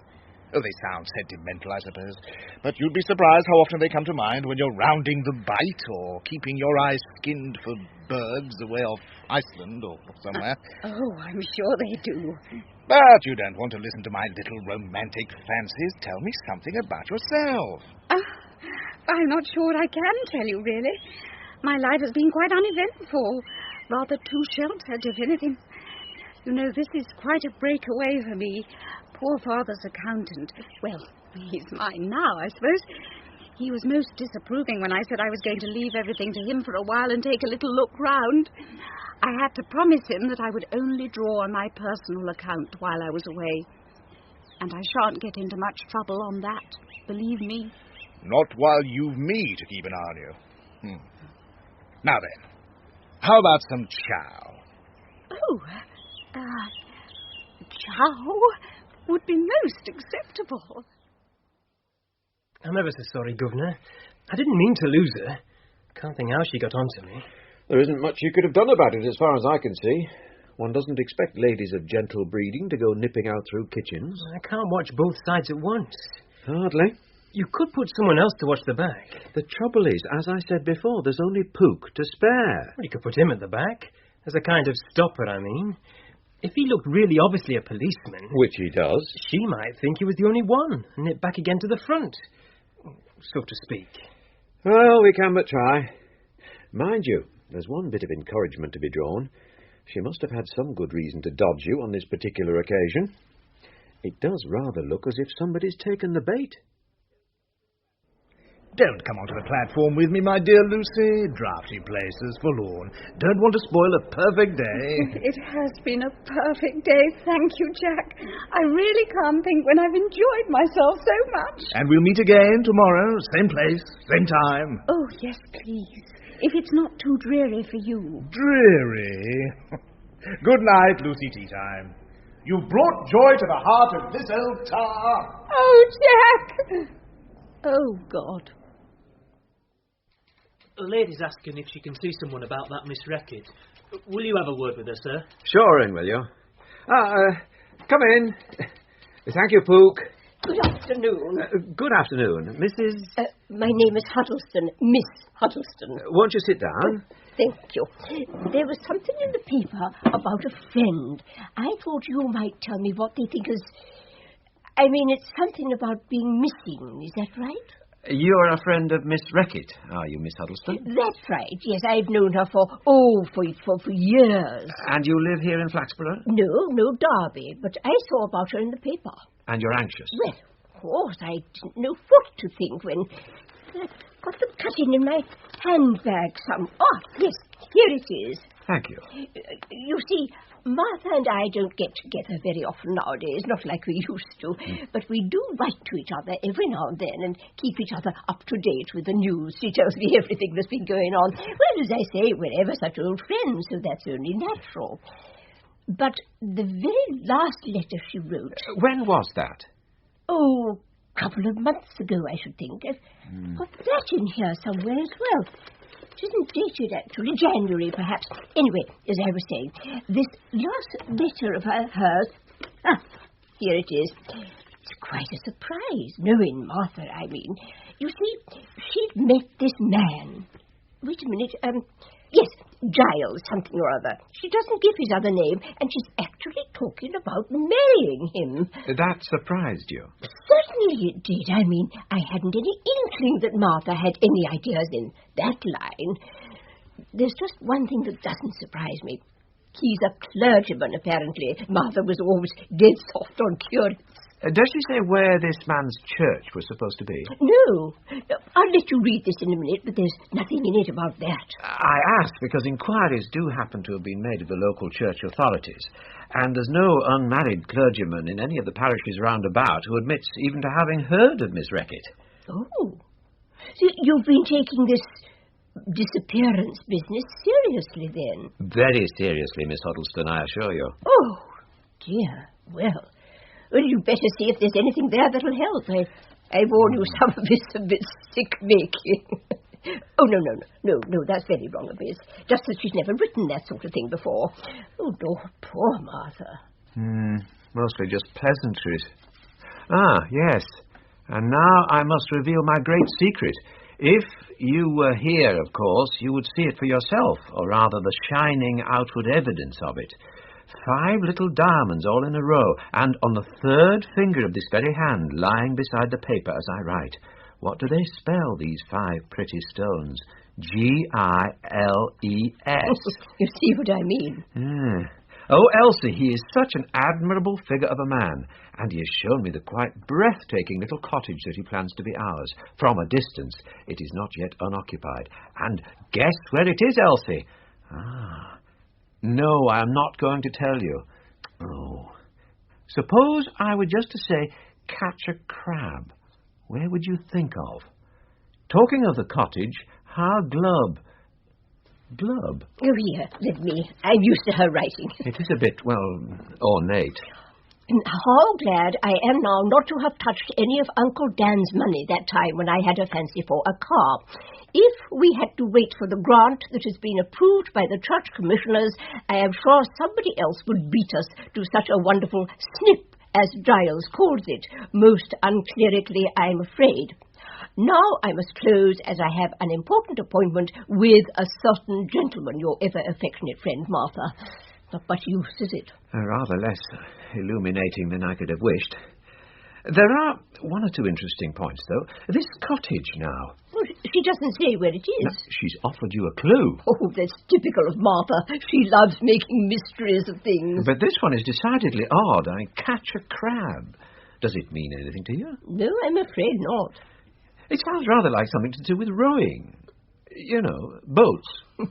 I've never rowed a boat in my life. I mean, I'm hardly built for it, am I? And, what about Miss Reckitt? Did you ever go on a river with her? No, don't remember anything about boats or rivers. Well, never mind. But I should like you to keep having a go at it in your mind. Something might occur to you. I'll do my best, I promise. Anything I can do to help. Poor Martha. Now, another thing. Can you say anything about this money she mentions? Well, only that it was left her by this Uncle Dan of hers, £500. Well, if you'll leave me your address, Miss Huddleston, I promise to keep you informed if and when the whereabouts of Miss Reckitt become known. Oh, thank you, Inspector. I'd better be off to catch my train. You know, I don't at all like the sound of that clergyman. You don't? Partly prejudice, actually. I've never cared for clergymen very much. There's awful black modesty vest things and a smell of candles and wardrobes.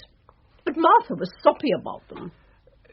Do you know of any particular clergyman she was friendly with?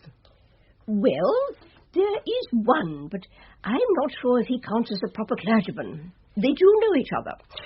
As a matter of fact, he's a young man from my own hometown. I come from Transbury, you know. Not Mr. Leaper. That's him. He hangs out at some tin pot place in Northgate. I remember him as a kid in Transbury.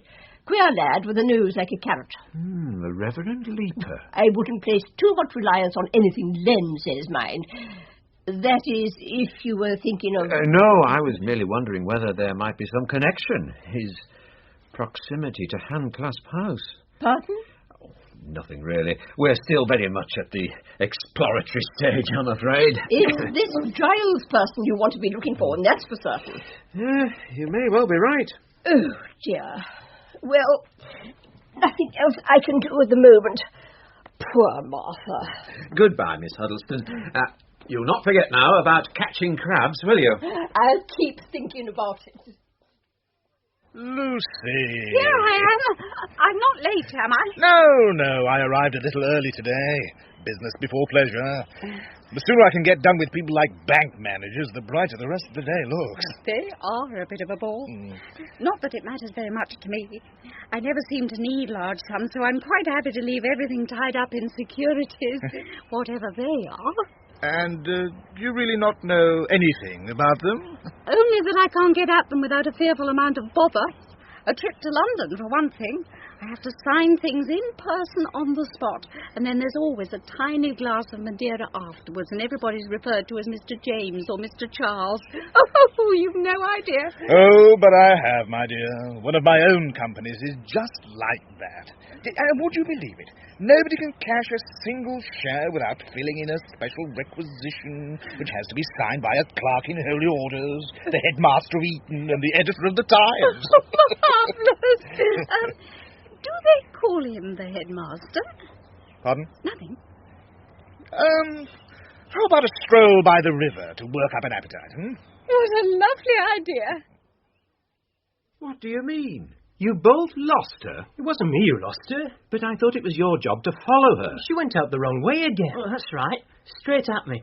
And I hadn't any instructions. You were supposed to intimidate her, Mr. Pook. You were the stopper. You were supposed to stand at the back and frighten her in Sid's direction. Why didn't you? I did, sir. Tried everything. Looked menacing, sort of loomed at her. Took out my ID and looked at it as if I was trying to identify her from a photo, but she wouldn't be frightened. Just smiled at me and gave me a little wave and walked off, straight past me. And you let her go? Oh, no, sir. Of course not. I followed her, sir. Well? Well... You lost her? Well, no. More like she lost me. She lost you? Ladies' underwear. No, Sid. No, she didn't. I was still with her in the women's... in the lingerie. She was in there for hours. I was that embarrassed, pretending to be looking at things. I mean, what can I look at? And the assistant's giggling and making remarks. What is a fetishist, sir? Get on with it. Well, it was the lift. It was packed. She was at the back and I was squozen at the front.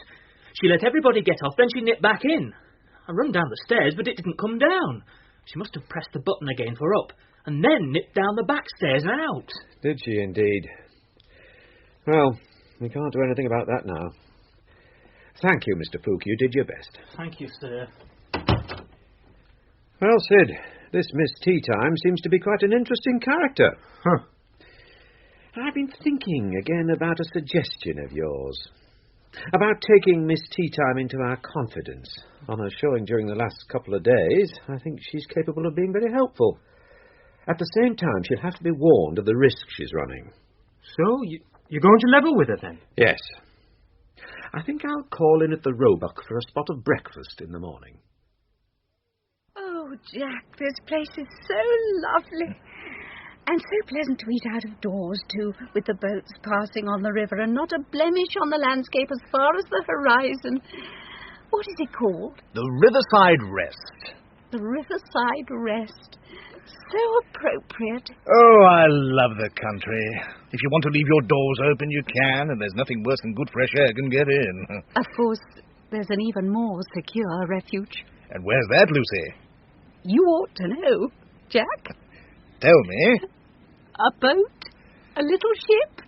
Oh, but there are lots of practical difficulties, you know. You'd have to have a crew. Oh, and my word, you'd have to be careful there. And then there are things like, port dues and so on. Oh, and navigation. Have you ever thought about navigation? Oh, I don't mean a big boat. It's what I believe they call in the trade a 40-footer that I had in mind. I say, you have picked up the lingo, haven't you? Do you know, I think you've been up to something. I suppose I shall have to tell you. But you mustn't laugh. I won't have you laughing at me, even if I am a poor landlubber. Nelson's honour. Go on. Well, it started with Father, really. He used to keep a very nice cabin cruiser. Of course, during his illness, it wasn't used. And then, when he passed on, and there was all that business of the estate being settled, I really wasn't in the mood to think about things like pleasure boats. So I let it go to one of Father's old business friends, who had often sailed with him, and who was very keen to have it. I knew what the boat was worth because it was in the valuation at £2,300. Really? But I also knew that Mr. Cambridge wasn't terribly well off. So, well, I made him take it for £500. He was quite pathetically pleased and insisted on giving me an undertaking that if he ever wished to part with the boat, it would, what's the word? Revert? It would revert to me for the same money. I see. Anyway, I received a letter from Mr. Cambridge's daughter. He's in hospital, poor man, and terribly worried about the silly promise. And strictly between ourselves, he needs the money desperately. I wrote at once and told her to sell the boat for as much as it would fetch, but for not a penny under 2,000. 2,000? And now back has come that dear, foolish woman's reply. No, I must have the boat or no one else will. Final. Flat. Now, can you understand how anybody could be so stubborn? No. Mind you, I must admit that I find the temptation almost irresistible. When I look out there at that water, I can just picture the Lucy. Did I tell you he named it after me? Gliding along with that funny little thing on the mast, going round and round. Do you mean it's got radar? I don't know what it's called, but it's something to do with being able to steer in the fog. Anyway, she really is a beautiful little ship, and there's nothing I'd love so much as to... Yes? Oh. I do believe that you've let out that little secret ambition of yours. It's true, isn't it? You want to cast off. Well, no. It's impossible. It would be like taking advantage of a sick old man. Oh, come now. You mustn't look at it like that. These old chaps are very, very proud. They wouldn't be kind to go against what they believe to be right. Dear Jack, you're so masculine and sensible about these problems. I suppose that comes of your having to deal with, I don't know, storms and mutinies and all that sort of thing. I don't know why I've told you all this. You see, there's nothing I can do about it in any case. Simple, my dear. Send Mr. Cambridge the money. Ease his conscience. I'm afraid you're wrong. It's not simple. I just don't have the money. How long would it take? A week? Oh, no, longer. Perhaps 3. And by then, well, would be too late. How do you mean too late? The man's not dying, surely. Not dying, but in a serious condition in quite another sense. Something called a distress warrant has been applied for by some people to whom he owes money, apparently. Miss Cambridge says that unless the boat is sold within the next week, it will be taken from him. Good Lord, we can't have that. I mean, you can't... But what am I supposed to do? Oh, suppose that I were to buy the boat. You'd never let it go. No, wait, though. Suppose, as I say, that I were to buy it, but in your name. Jack, I couldn't ask you to do anything of the kind. You don't even know these people. I know you, Lucy, and I think I'm a fair judge of character. Oh. And what would you say if you saw the Lucy bearing down the river here, with me at the wheel, eh? Would you be ready to board her, for better or worse? Oh, Jack! As a matter of fact, that's just about what I was going to ask you in any case today. About us, I mean. Sailing in convoy. Oh, Jack. There, old girl. Now, I'm going to let you into a little secret. Do you know why I just happen to have £500 handy for the doing of good turns to old gentlemen with motorboats? Jack! I'll tell you why. Now, being a very confident sort of cove, I said to myself, as soon as I saw you, that dear lady is going to be your lawful wedded. And as such, she will want to live in a little cottage in the country. Of course, I didn't know then that you were a sailor. No, a cottage, I said to myself, is what that charming woman will want, and you, Jack, know the very place. Really? Really, the said cottage is for sale, for a deposit of £500. So, now you know the little piece of business that brought me into town so early-o. You've paid this deposit already? Not exactly. The cash won't be available until tomorrow. But I came to a firm understanding with the agent. The channel's clear, old girl. Absolutely clear. Oh, Jack, how wonderful it sounds. But the money for the boat, I mean, how can you use it and still pay the deposit? It so happens the estate agent is an old friend of mine. That's how I got to hear of the place, as a matter of fact. He'll be quite happy to reserve it for me on the strength of my post-dated cheque. Post-dated? That's a cheque which is payable in, say, a month's time, when your money comes through. Oh. In the meantime, we go straight round to the bank and open a joint account. Lots of husbands and wives have them. It means that either person can draw cheques on it, you see? Then I'll transfer the 500 I was going to use for the deposit into that account. Then you can write your cheque for the boat, and it will be drawn on the joint account. All shipshape and Bristol fashion. Do you see? Well, yes, I do. Oh, Jack. Then I shall take your cheque down to poor old Mr. Cambridge and sail the Lucy back here. What do you say to that, me hearty? Oh, Jack, you're so... Yes? So good. Soundproofing yet, Mr. Leaper? Inspector Purbright, fear not. It shall be done. The Lord will provide. Brother Barlow, the builder, says that he hopes to come by a lorry load of what is known as expanded polystyrene very shortly now. Just so long as it hasn't fallen off the back of a lorry load. I happen to know Brother Barlow rather well. And what brings you to our mission, Inspector Purbright? Not more complaints about the sounds of joy?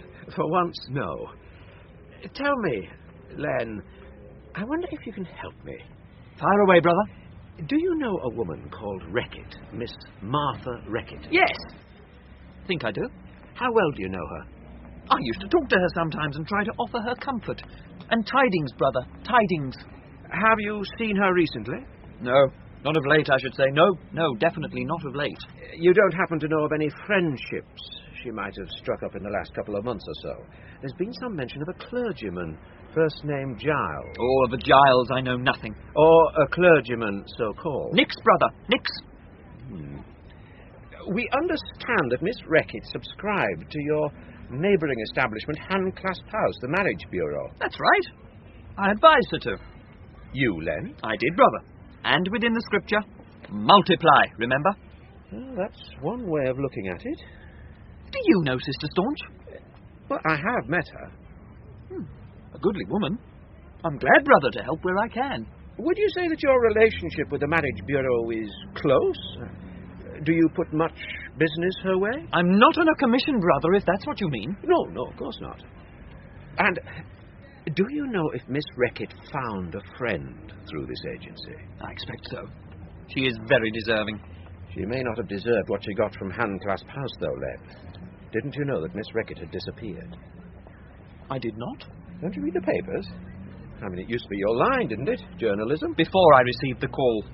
Now the word of the Lord is all the reading matter I require. Well, Miss Reckitt met up with some clergyman called Giles, who was going to marry her and set her up in some country cottage or other. Since then, neither she nor her uncle's legacy to her have been seen. We have reason to believe that someone is making use of the marriage bureau to ensnare middle-aged ladies with means, get his hands on their money, and disappear. And what happens to the ladies? Once he's got his hands on their money, you tell me. I tremble to think, brother. So do I, Len. So do I. And if I could just have a sample of the lady's signature here? Oh, here? That's it. And there we have it. A joint bank account. Our first voyage together. Commander J.C.H. Trelawney, R.N., and Miss Lucilla Edith Cabell, tea time. I might say, Mr. Beach. Mr. Beach, that we shall soon be back to alter the names on this account to Trelawney and Trelawney. Hey, Lucy? Oh, Jack, you're embarrassing me in front of Mr. Beach. Thank you, Mr. Beach. I'll be in first thing tomorrow with my cheque for £500. Then I set off on my travels, eh, Lucy? An errand for a lady, Mr. Beach. For a special lady. A commission more precious to me than that which I bear from Her Majesty. Oh, Jack. You see how it is, Mr. Lintz. What they call surveillance is that. Oh, wow. Fancy. First, it was a sergeant. Plain clothes, mind. But you can always tell, can't you? Following her. Round the clock, mind. hiding in my cleaning cupboard in the hall or loitering outside the hotel entrance, then slipping in behind her like a shadow whenever she set foot out the door. Amazing. You don't expect it, do you? Not in Flaxborough. Then there was this constable lurking outside the kitchens, built like a bull, evil-looking, terrified the waitresses, gave the chef a breakdown. I mean, you know what these frogs are like. Highly strung. Oh, don't I know it. Oh, I'm worried, Mr. Lintz. Well, you would be. I would be. But now it's the inspector himself, large as life, having breakfast in my dining room and watching her every spoonful of porridge. I mean, he's not one of my regulars for breakfast. I thought not. Not like you, Mr. Lintz. Thought I'd never seen him here before. He'd never been here before. Oh, I'm really worried, Mr. Lintz. You must be. You see, she's run up one hell of a bill. I mean, she owes more at the bar than even the fertiliser reps. Dicey. Oh, dicey, all right. You're telling me it's dicey. I'm not going to stand for it. I wouldn't. I shan't. I'm going to make up a bill straight away. Good idea. You best get a move on. He's going over to her. Flipping heck. I don't want him arresting her before she's settled up. Miss Teatime? Yes? I wonder if I might talk with you for a moment. My name is Purbright, Detective Inspector Purbright. I am pleased to make your acquaintance, Mr. Purbright. Won't you sit down? Thank you.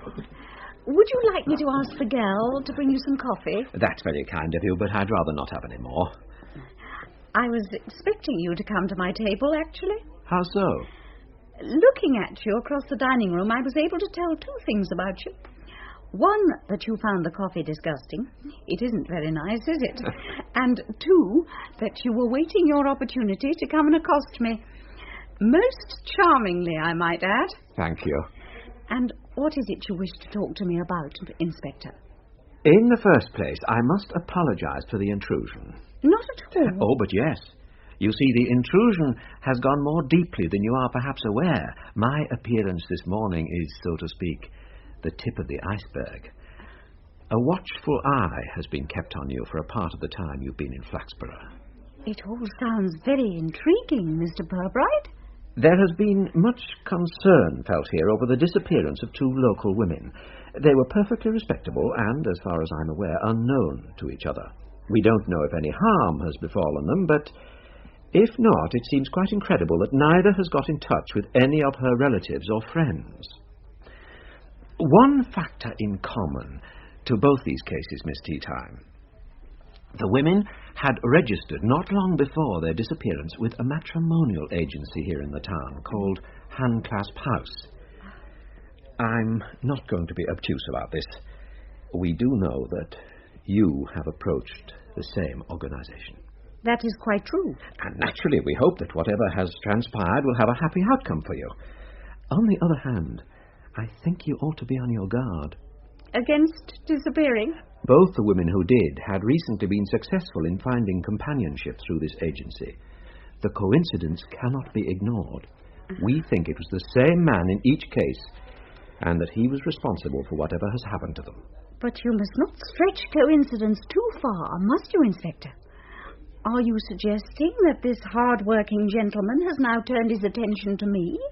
I am suggesting nothing, but I believe that a plausible and dangerous man is using the agency as a means of finding victims. If that sounds a trifle melodramatic, I'm sorry. It just happens to be the only explanation for what has been going on. Then why have you not found him? Because plausible and dangerous men are also, as a rule, very clever. Someone must have seen him in the company of these ladies, surely. No one who had reason to be observant. The accounts we've been able to obtain are sketchy, to say the least. You have no indication at all of his identity, then? No. I'm sorry if I seem to be cross-examining you, Inspector. You must see, though, that a mere general suspicion could have terribly unjust consequences. Let me be frank. I have met a gentleman through this bureau you're talking about. He impresses me as being kind and honourable. In due course, I shall doubtless learn more about his background, but the relationship is scarcely likely to prosper if I must now regard him as a police suspect. Of course, I see your point. And if I may say so, you certainly don't impress me as a gullible or incapable person. The fact remains that you, how shall I put it, your qualifications are exactly those which we could expect to attract the attention of the man we are looking for. For instance, I believe you are not without means. That is so. You are also a newcomer to the district and living on your own. As you can see, Mr. Purbright. Yes, well, I don't have to spell this out for you, do I? No policeman in similar circumstances would be doing his duty if he failed to warn you. Of course not, my dear Inspector. I appreciate it, but I must beg you not to worry. I shall try not to. Good. Now, is there anything else I can do for you? Are you sure you will not have some coffee? Quite sure, thank you.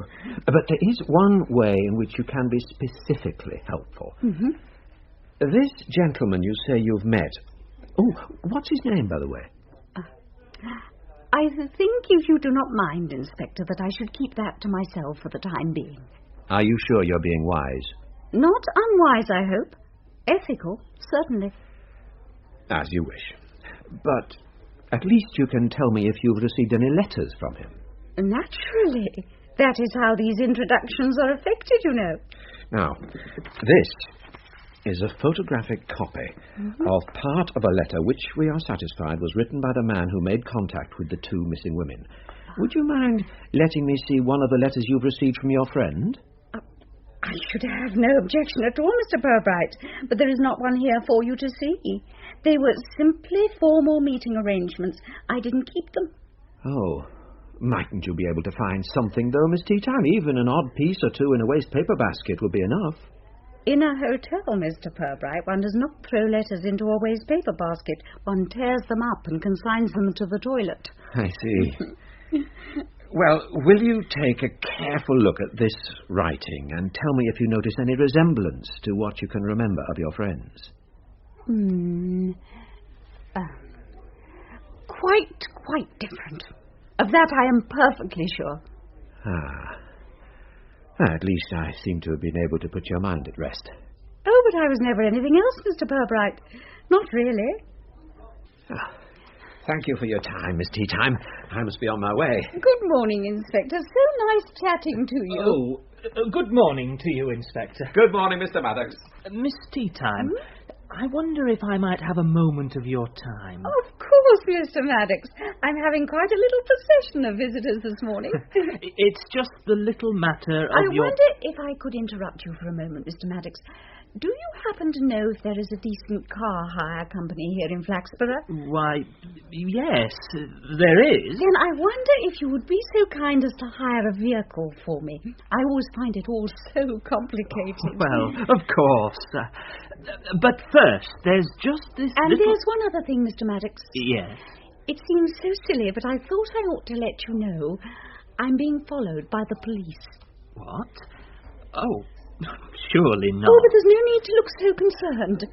I'm quite accustomed to being, as they say, shadowed by the police. But, well, I thought I'd better mention it. These dear people are not invariably as unobtrusive as they and I would wish. And if they were to excite a little curiosity, it would only be natural. Natural, yes. I'm so glad you understand.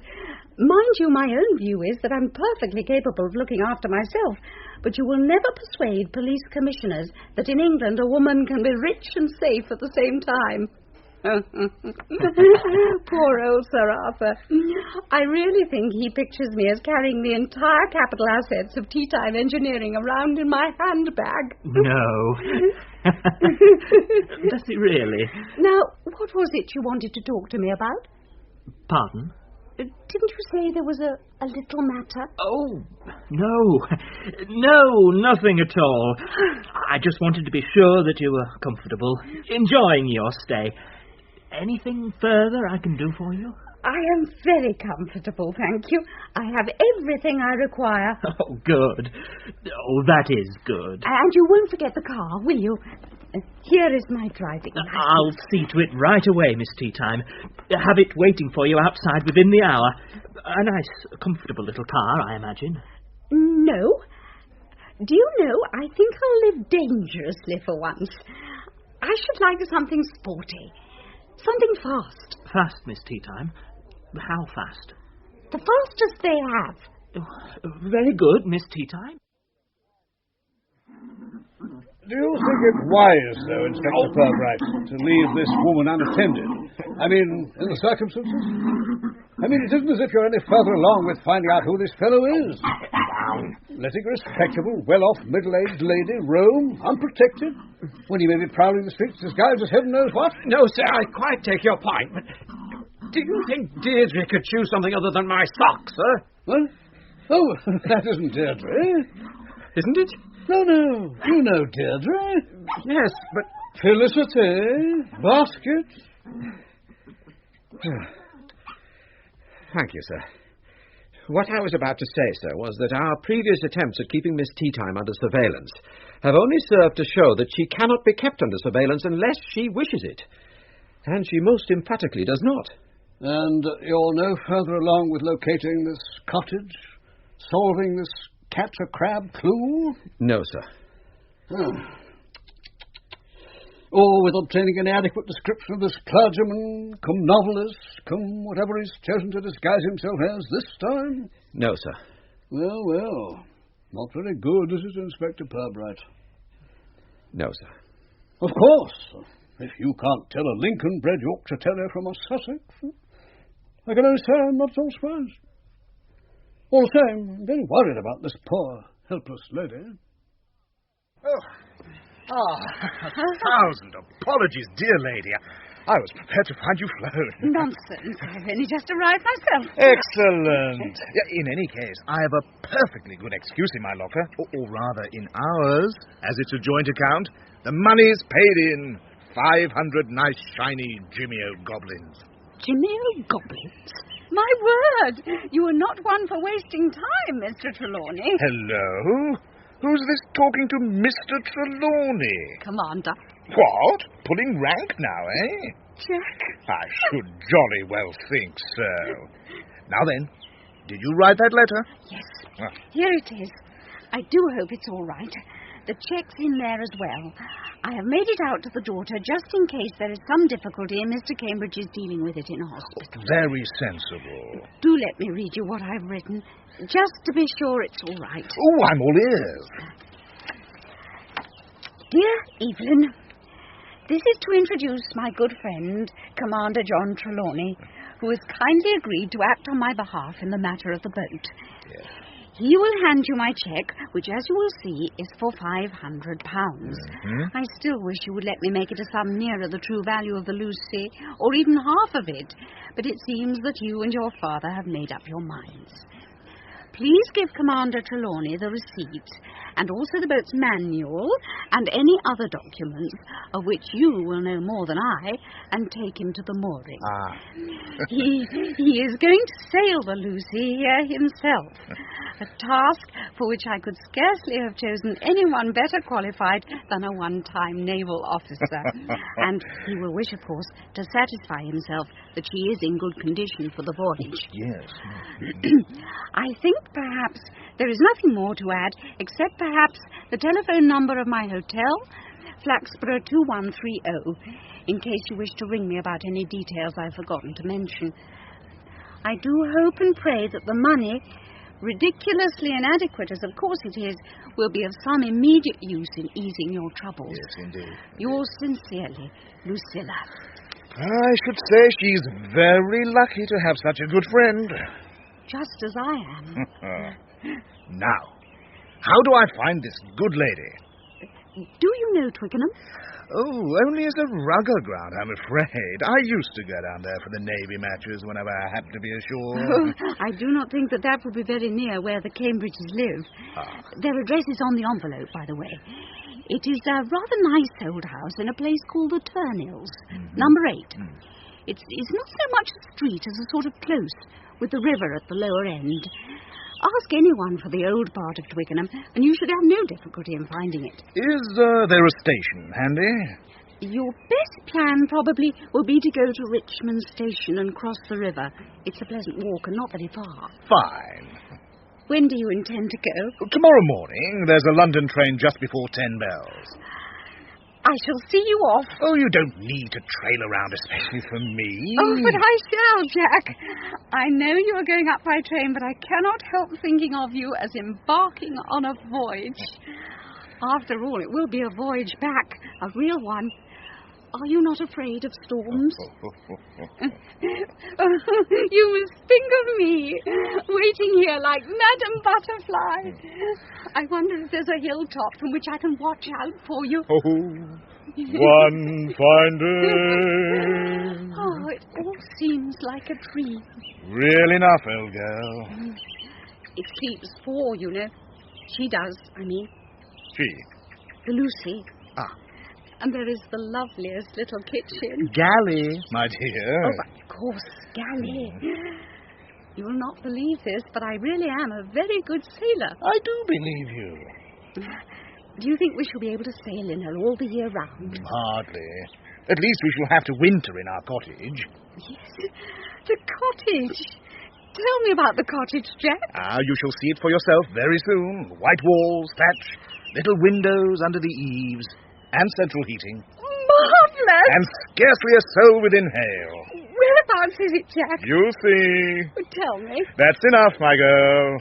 You're sailing under sealed orders. Just leave everything to the navigator. What an old tease you are.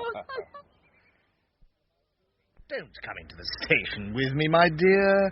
I hate railway station goodbyes. In any case, you're seeing me off on the train to London tomorrow. Mustn't overdo it. Oh, very well, Jack.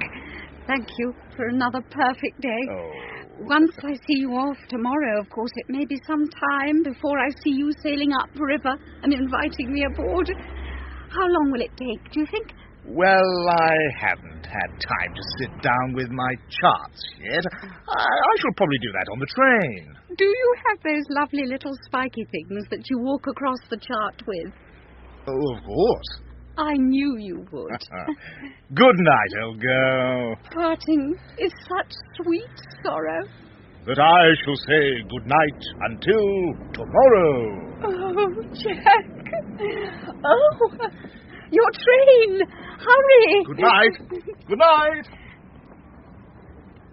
And now, Commander Jack Trelawney. Keys. Oh, here. We'll find out just where this snug little berth of your absent shipmates is, where your lonely hammock is temporarily slung. I imagine this little number will outpace the old stopping train any time.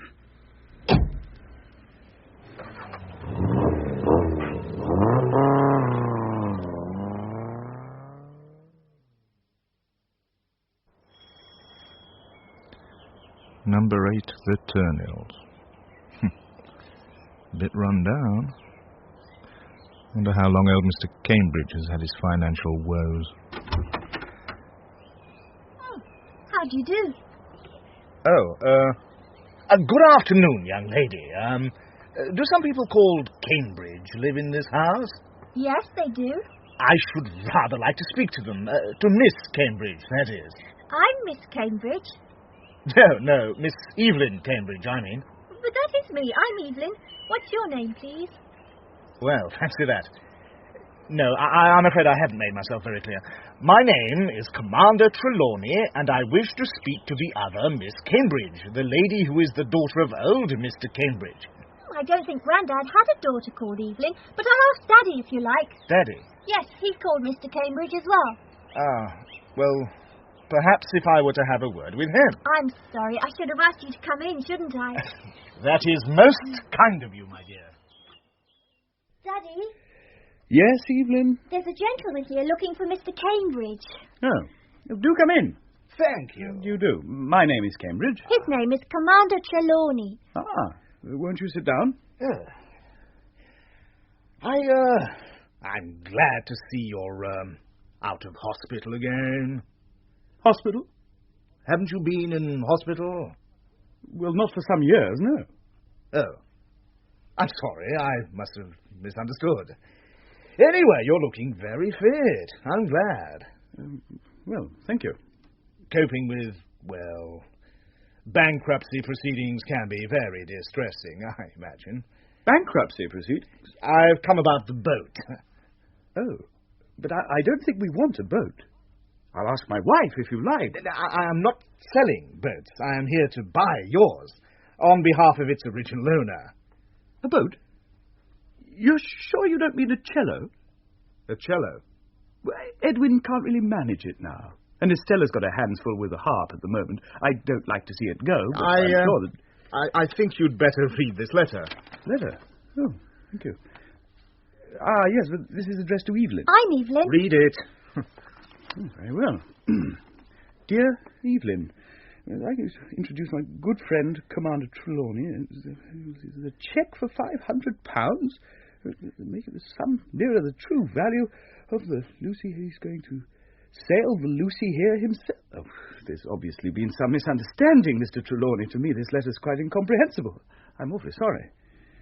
I see.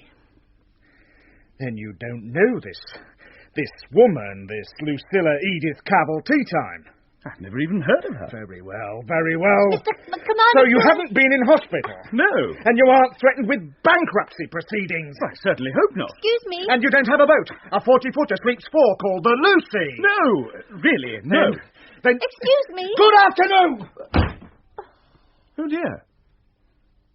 Evelyn? Yes, Daddy? Do you happen to know a lady called Lucilla Edith Cavell Teatime? Yes, Daddy. I was trying to tell him.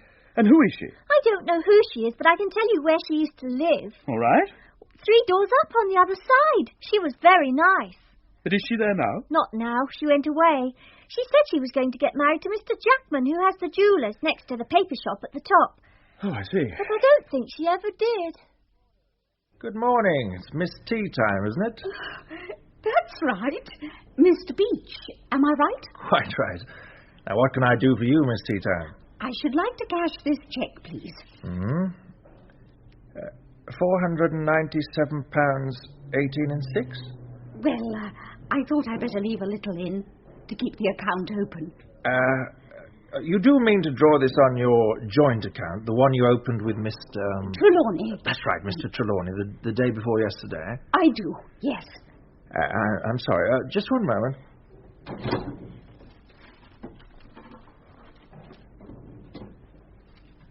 You are aware, I expect, that a customer with a bank account may not take out more money than there is credited to that account? Mr. Beach, I do not see any need for irony. It is pure coincidence that matters in connection with our business, Mr. Trelawney's and mine, have arisen which necessitate this withdrawal so soon after the money was deposited. But after all, it is our money, Mr. Beach, and... how much did you suppose this account contained? £505. Oh, yes, 10 shillings for the checkbooks, I suppose. I regret to say that you are under some misapprehension, Miss Teatime. Deducting the checkbook charges at 10 shillings, as you say, there remains the original deposit. Exactly £4, 10 shillings. But Mr. Trelawney called yesterday to transfer £500 from his personal account into this one. Oh, if that was his intention, I'm afraid something must have prevented his coming in. Dear me. Oh, you mustn't worry about it, Miss Teatime. We are quite used to these small misunderstandings. They happen, they happen even in the best regulated circles, I assure you. Well... The bank is not embarrassed. We are aware how busy people are nowadays and how easily things slip their memories. Well... In all probability, Mr. Trelawney will be calling in sometime today, and then we can... Well, all I can say about Mr. Trelawney is that he has a pretty piss-poor... ...of the dog fanciers, but he's become distinctly sarcastic about our lack of progress in running this latter-day Bluebeard to earth. Hardly fair, Governor. We're doing our best. It may be hardly fair, but it happens to be true. I've never been this long on a case and still felt so ignorant of what or who I'm looking for. Or even where, for that matter. We still haven't found that cottage. Inspector Purbright. What is it? Well, there's that woman from Derby out here wanting to see you straight away. I told her you were busy, but she keeps saying, tell him it's about catching a crab. I think she's a bit dotty, if you ask me. Shall I get rid of her? No, you shall not. If there's one thing I want to hear about, it's catching a crab. In any case, we've enough ladies being got rid of at the moment. Miss Huddleston, come in, please. Inspector, it suddenly hit me. Yes. I was in the middle of reading. I was going to write to you, then I was going to ring. I was in such a dimmer of excitement. I just left everything and ran to catch the train. I just ran all the way from the station here as well. Now sit down and get your breath. Thank you. Get Miss Huddleston a cup of tea, please, Mr. Fluke. Yes, sir. Now then, catch a crab. You've solved it? Came to me in a flash. You said to keep my mind working on it, and I have, and then, just when I was thinking of something else, there it was. Often the way. Honestly, I'm so stupid. It should have hit me straight off. Tell me. Well, when we were children, Martha and me, and both living in Charmsbury, we went for walks a lot and often brought back fruit and things for our mothers to make jam. Well, there was a cottage not far from my home, out towards Benston Ferry, and it had a big garden with fruit trees. An old lady lived in it then, and we noticed that she didn't pick the fruit much, so one day we knocked and asked if we could take some apples. She said, "Oh, they're just crabs, you know."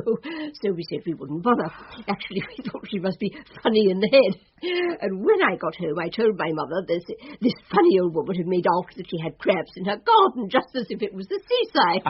And, of course, Mother said, "Don't be so silly." She meant crab apples, and they're very good for making jelly. So back we both went, Martha and me, and got some, and the next year as well, and often had a good laugh over getting that idea about crabs. Of course, Martha would remember it straight away, and when this man took her to see it, it was called Brookside Cottage, and the last time I saw it, it had been done up a good deal and had a garage and that sort of thing. It stands on its own at the end of a lane, Mill Lane, I think we used to call it, about 2 miles out of Charmsbury on the Benstone Road. There now. That's the help, isn't it? I do hope it is. Of course it is. Just the sort of break we needed. And will it help you to find poor Martha, or whether she's... It's the best bit of information we've had on this case so far. Now, presumably it's for sale, or has just been for sale, and that's why the man was able to use it. Now, let's have a look on the Ordnance Survey. There we are, Miss Huddleston. That must be Mill Lane. That's it. And there's the cottage. Right, Sid. Yes, Governor? I want you to start ringing around the estate agents straight away. Start with the ones in Charmsbury, and then onto the flax ones, if you've no luck there. Now, if we get a shift on, it's going on 4 now. I reckon those chaps knock up about 5:30. As soon as we find out which one's handling it, we need to get a list with descriptions of anybody who's been to view the place in the past 2 months. Right, Governor. Miss Huddleston, I'm very grateful to you. Not at all. Not at all. I just hope it prevents some other poor woman going the same way as... Well, it looks as if poor Martha's gone. Good morning, and welcome to Handclasp House. Oh, why, it's Miss Tea Time, isn't it? That is correct, Mrs. Staunch. I do hope you don't mind me dropping in out of the blue to see you like this. Not at all. What can I do for you? Well, I felt I ought to tell you that as a result of registering with you to find, well, a companion, a gentleman has been in touch with me. Oh, I'm delighted to hear that, Miss Tea Time. So nice of you to drop in and tell me. We do our best to please, you know. Well, I'm sorry, but I'm afraid you haven't. We haven't? Not on this occasion. Oh. Of course, I hope there will be more than just one approach made to me, having paid you 20 guineas. But I hope that the others will be more suitable. This one wasn't suitable? Not at all. Oh. I really hate to complain or to be thought a difficult customer, but, well... Oh, dear me, no. Oh, dear. I assume you or your husband between you make the matches, as it were. That is correct. Though I also assume that you never meet the gentleman. I mean, your husband interviews them, doesn't he? Well, yes, but we work very closely together, of course. Well, I wonder if you could tell your husband that I should like someone much more, how can I put it? More gentle. Gentle. Less hearty. Less abrasive. I see. Yes. You see, I'm a very quiet, simple person and not at all worldly or sophisticated. I should like to meet someone like that. A man who has preserved through the buffetings and disenchantments of life a natural innocence. I don't mean a fool, mind you, though I've never laid any great store by intelligence in others. but a nice person who thinks well of people. You don't mean gullible, surely? I really don't mind on that score, being such a simple person myself. Well, I'll discuss the matter with my husband, and we'll try to come up with a few gentlemen more to your liking. Come in. Inspector. Hmm? There's another woman wanting to see you. Must be my lucky day. Pardon, sir? Never mind. What's her name? Well, it's that Miss Tea Time, sir. Well, don't keep her waiting outside, man. Show her in. This way, please, Miss Tea Time. Miss Tea Time, what a pleasant surprise. Will you have some, well, tea? No, thank you, Inspector. I really am in a fearful hurry. Thank you, Mr. Pook. I just wanted a moment of your time. No more. Well, then? I have given some further thought, Mr. Purbright, to the matter we discussed the other morning, and I have decided that I might have been just the tiniest bit overconfident in one respect. And so, for the sake of everyone concerned, my friend by no means least, I intend to try and give you an actual example of his writing. I see. It will be best. Do you not think so? I'm sure it will. Do you know, I really think you are anxious about me, Mr. Purbright. Well, I am. There is no need to be. Look, won't you tell me now the name of this man? I'm sorry, but I must ask you to wait a little longer. Where can I reach you at 8 o'clock this evening? At 8 o'clock? At home, I hope. Why? What is the address? 15 Tetford Drive. 15 Tetford Drive. Thank you. And now, may I borrow that photograph? The one of the suspect's handwriting, you know? Oh, yes, of course. Here you are. Thank you so much. I hope you know what you're doing, Miss Tea Time. Oh, yes, I know very well. Good evening, Mr. Linz. You're early. Finished writing your newspaper already, have you? Nothing to write, Jim. I'll have a large one. You'll have it with me. Oh, that's very kind of you. No, they say no news is good news, but it's disaster for the likes of me. If I can't find interesting things to print, then the people don't buy papers. If people don't buy the paper, the advertisers don't buy the space. And then I shall be looking for another job. Cheers. Good health. And cheer up. Something's bound to happen. Nice juicy murder's what you need. Nothing new on these missing women, I suppose? Nothing. Police are no further forward. Here, you don't think What? You don't think that woman that's staying here, your Miss Thingamie... Miss Tea Time? Yeah. You don't think old Purbright's interest in her has anything to do with that case, do you? No. Oh, no. I wonder what they're after her for, then. Did she pay her bill up to date? No. You don't press people like that, felony, George. People like what? Well, you don't know as I should tell you. You being editor of a newspaper and always on the lookout for gossip and celebrities and that. Oh, have I ever betrayed her confidence? Well, I mean, when you told me that Alderman Bates's new wife had once been a bunny girl, did I betray your confidence? You were round there quick enough to interview her, and with a photographer. Just doing my job. But I never let on it was you who told me, did I? Not in so many words. Oh, come on, then. What's the lowdown on this one? Well, you've heard of Tea Time Engineering? No. What? You've never heard of Tea Time Engineering? Of course I have. Must have done. It just slipped my mind, so. Well, that's her. She is Tea Time Engineering. Get away. True as I'm standing here. The police aren't following her. They're bodyguarding her. Fancy. Worth all that money, you see. Hey, talk of the devil. Here she comes. Good evening, Miss Tea Time. Good evening, Mr. Maddox. Can I get you anything? Well, now, I never know the names of things. I wouldn't say no to the same as this gentleman has.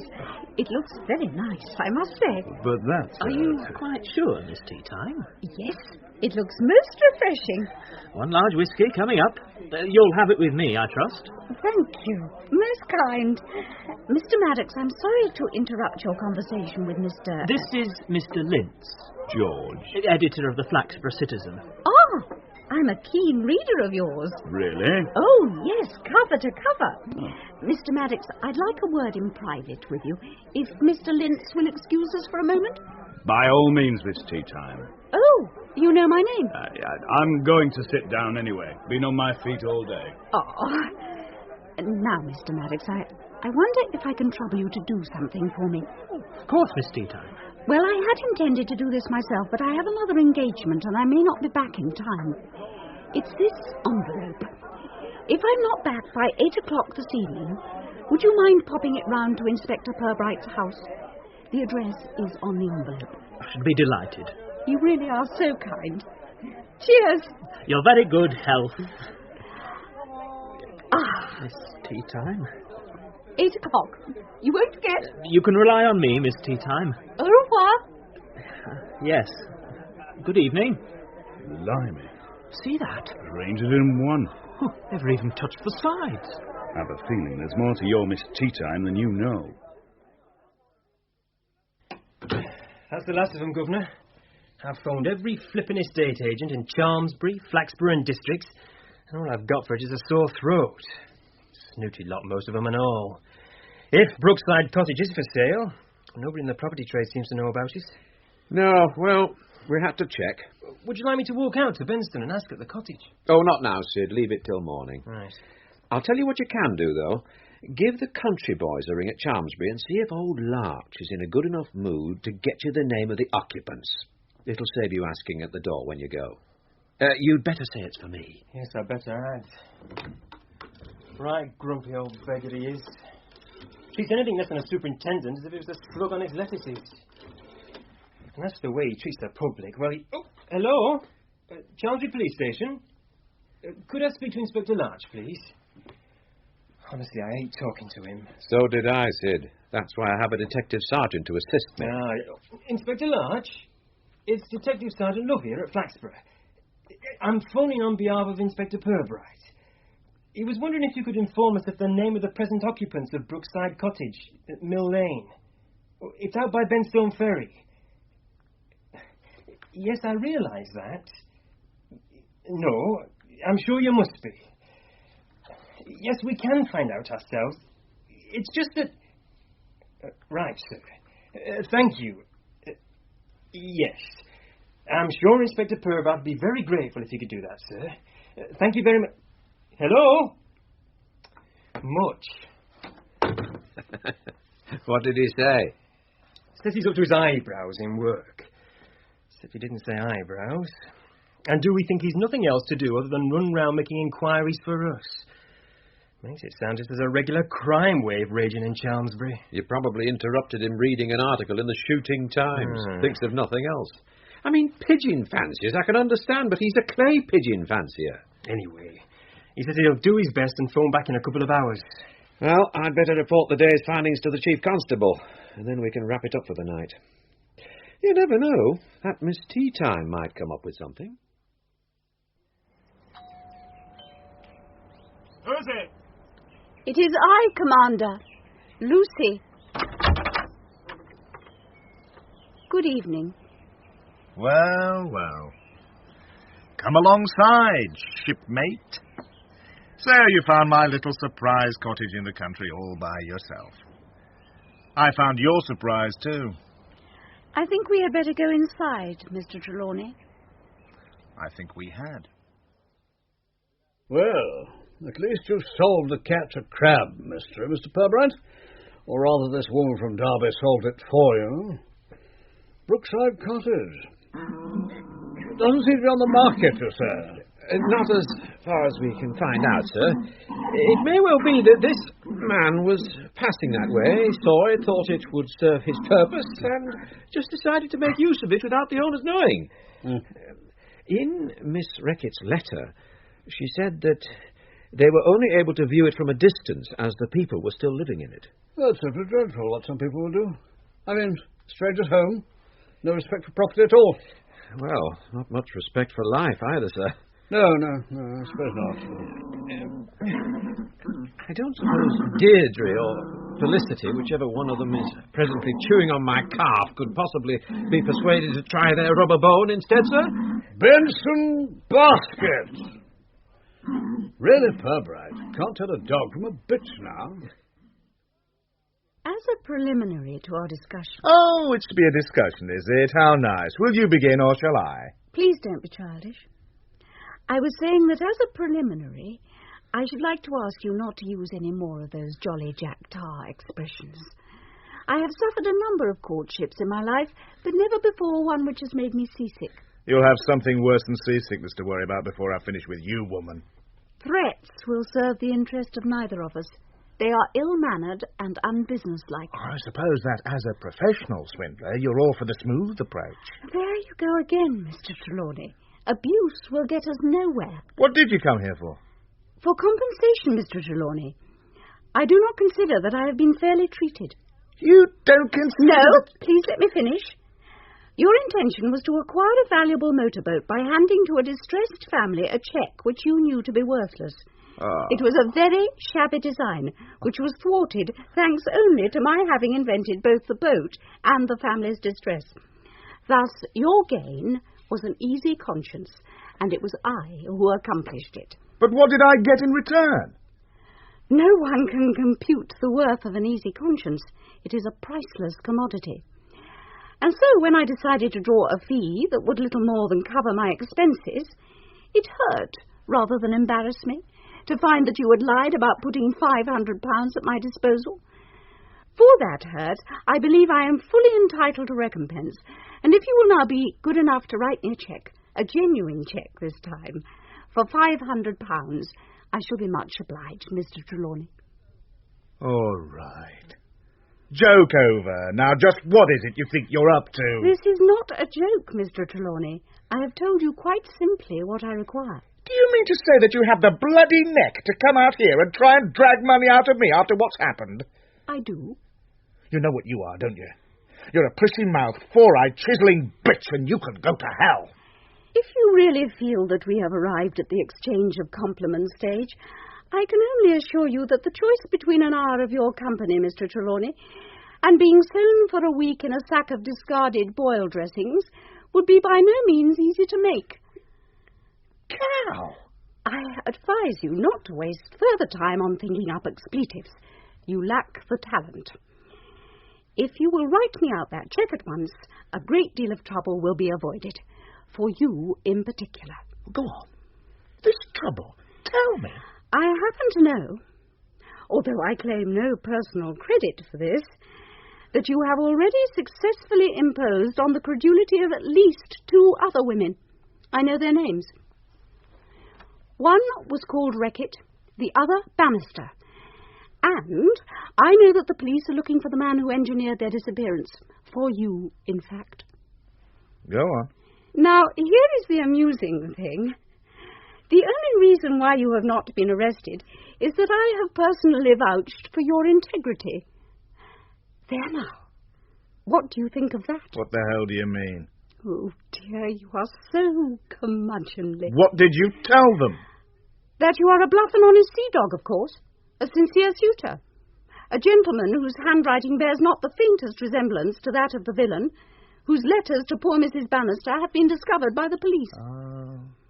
In other words, you thought you'd set up a nice little line in blackmail. Your moral judgments are as odious as your maritime metaphors. Kindly keep both to yourself. I don't believe this nonsense about letters. Here you are, then. See for yourself. A police photograph of one of the letters. Oh. You say you've told them this isn't my handwriting? Emphatically. And that Commander Jack Trelawney's a fine chap who wouldn't hurt a fly? By a great effort of will, yes. So, I am not suspected of the awful crimes which the police imagine have been committed? No. Ah. Oh, dear. You are so woefully transparent, Jackie boy. Am I? You are saying to yourself, knock this lady off as well, and all will be hunky-dory. It does seem a damn good idea. What of this other lady? The one who refuses to be followed. You say she's not so sure now about the handwriting? No, sir.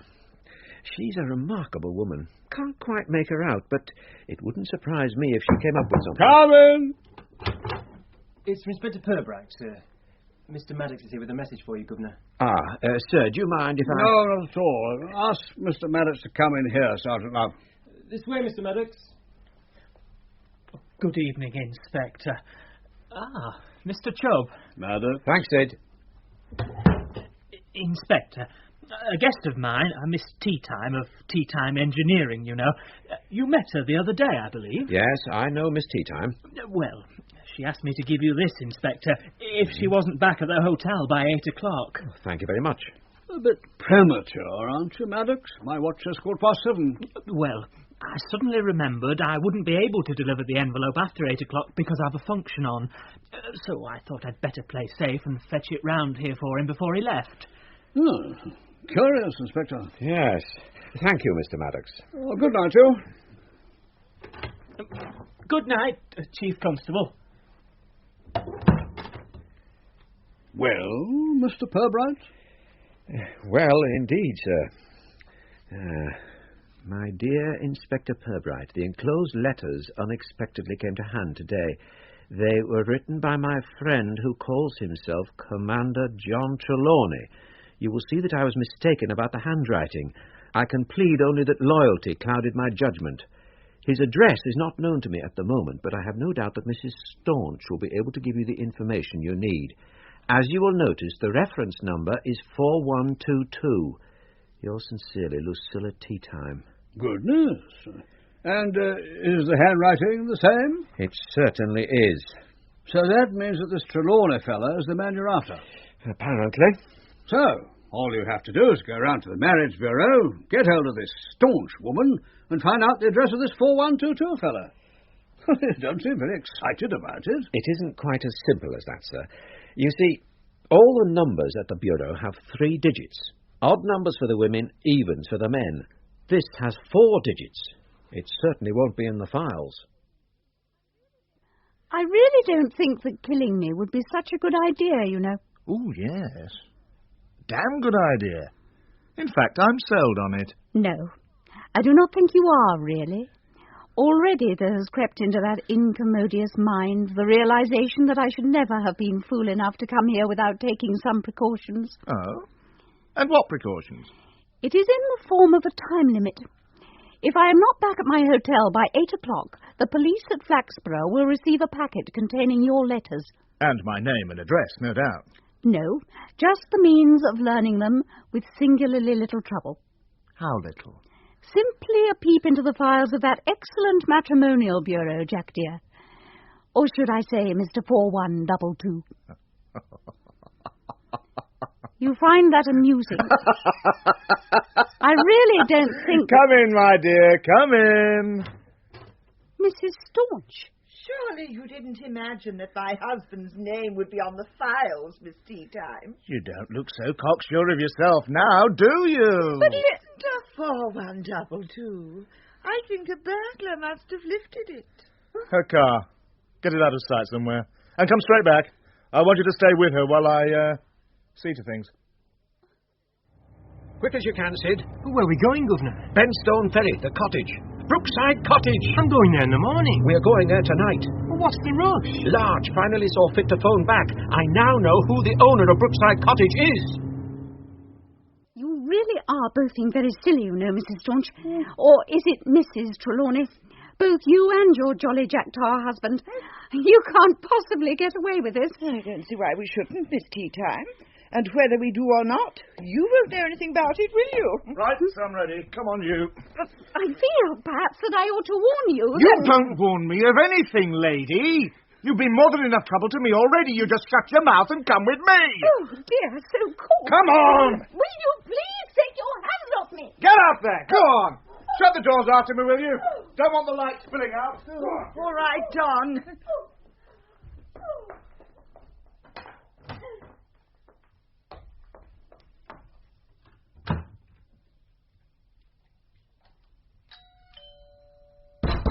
Mrs. Staunch! Mrs. Staunch! Oh, my God! Who is it? It's the police! Open up at once, please! What on on earth? Now then, Mrs. Staunch. Inspector Purbright, what is the meaning of this? Where is Miss Teatime? Miss who? Your client, Miss Teatime. I have reason to believe she came here to see your husband. Why on earth should she want to see my husband?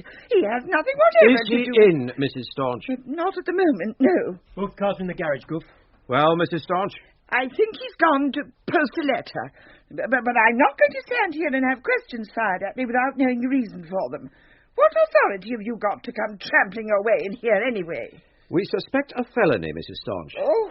That may be a somewhat stuffy answer, but it will have to serve, at least until your husband returns, which I trust will not be long.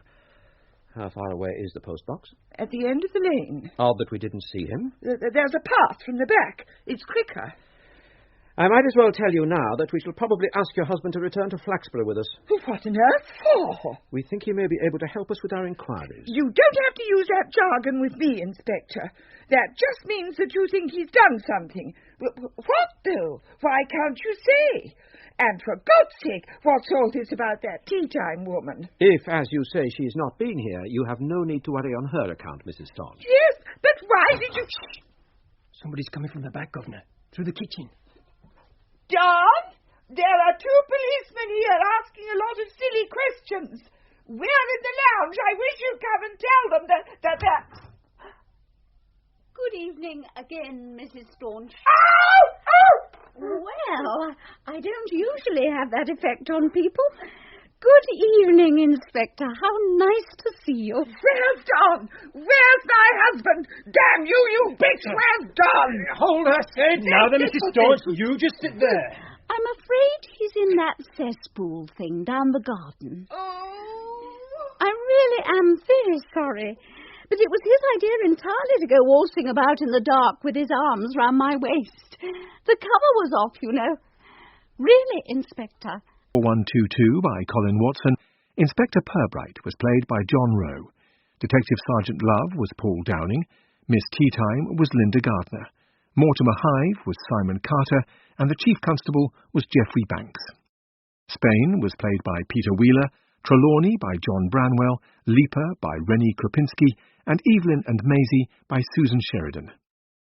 Cambridge and Linth were played by Nigel Carrington, Beach by Richard Cole, Mrs. Staunch by Anne Rye, The Receptionist and the Italian Girl by Victoria Finney, and Phyllis by Judy Holt. Capper was Keith Clifford, Rusk was Malcolm Rayburn, Singleton was Neville Barber, Maddox was Peter Rylands, and Miss Huddleston was Daphne Oxenford. Lonelyheart 4122 was dramatised for radio by Christopher Dennis, and the director was Tony Cliff.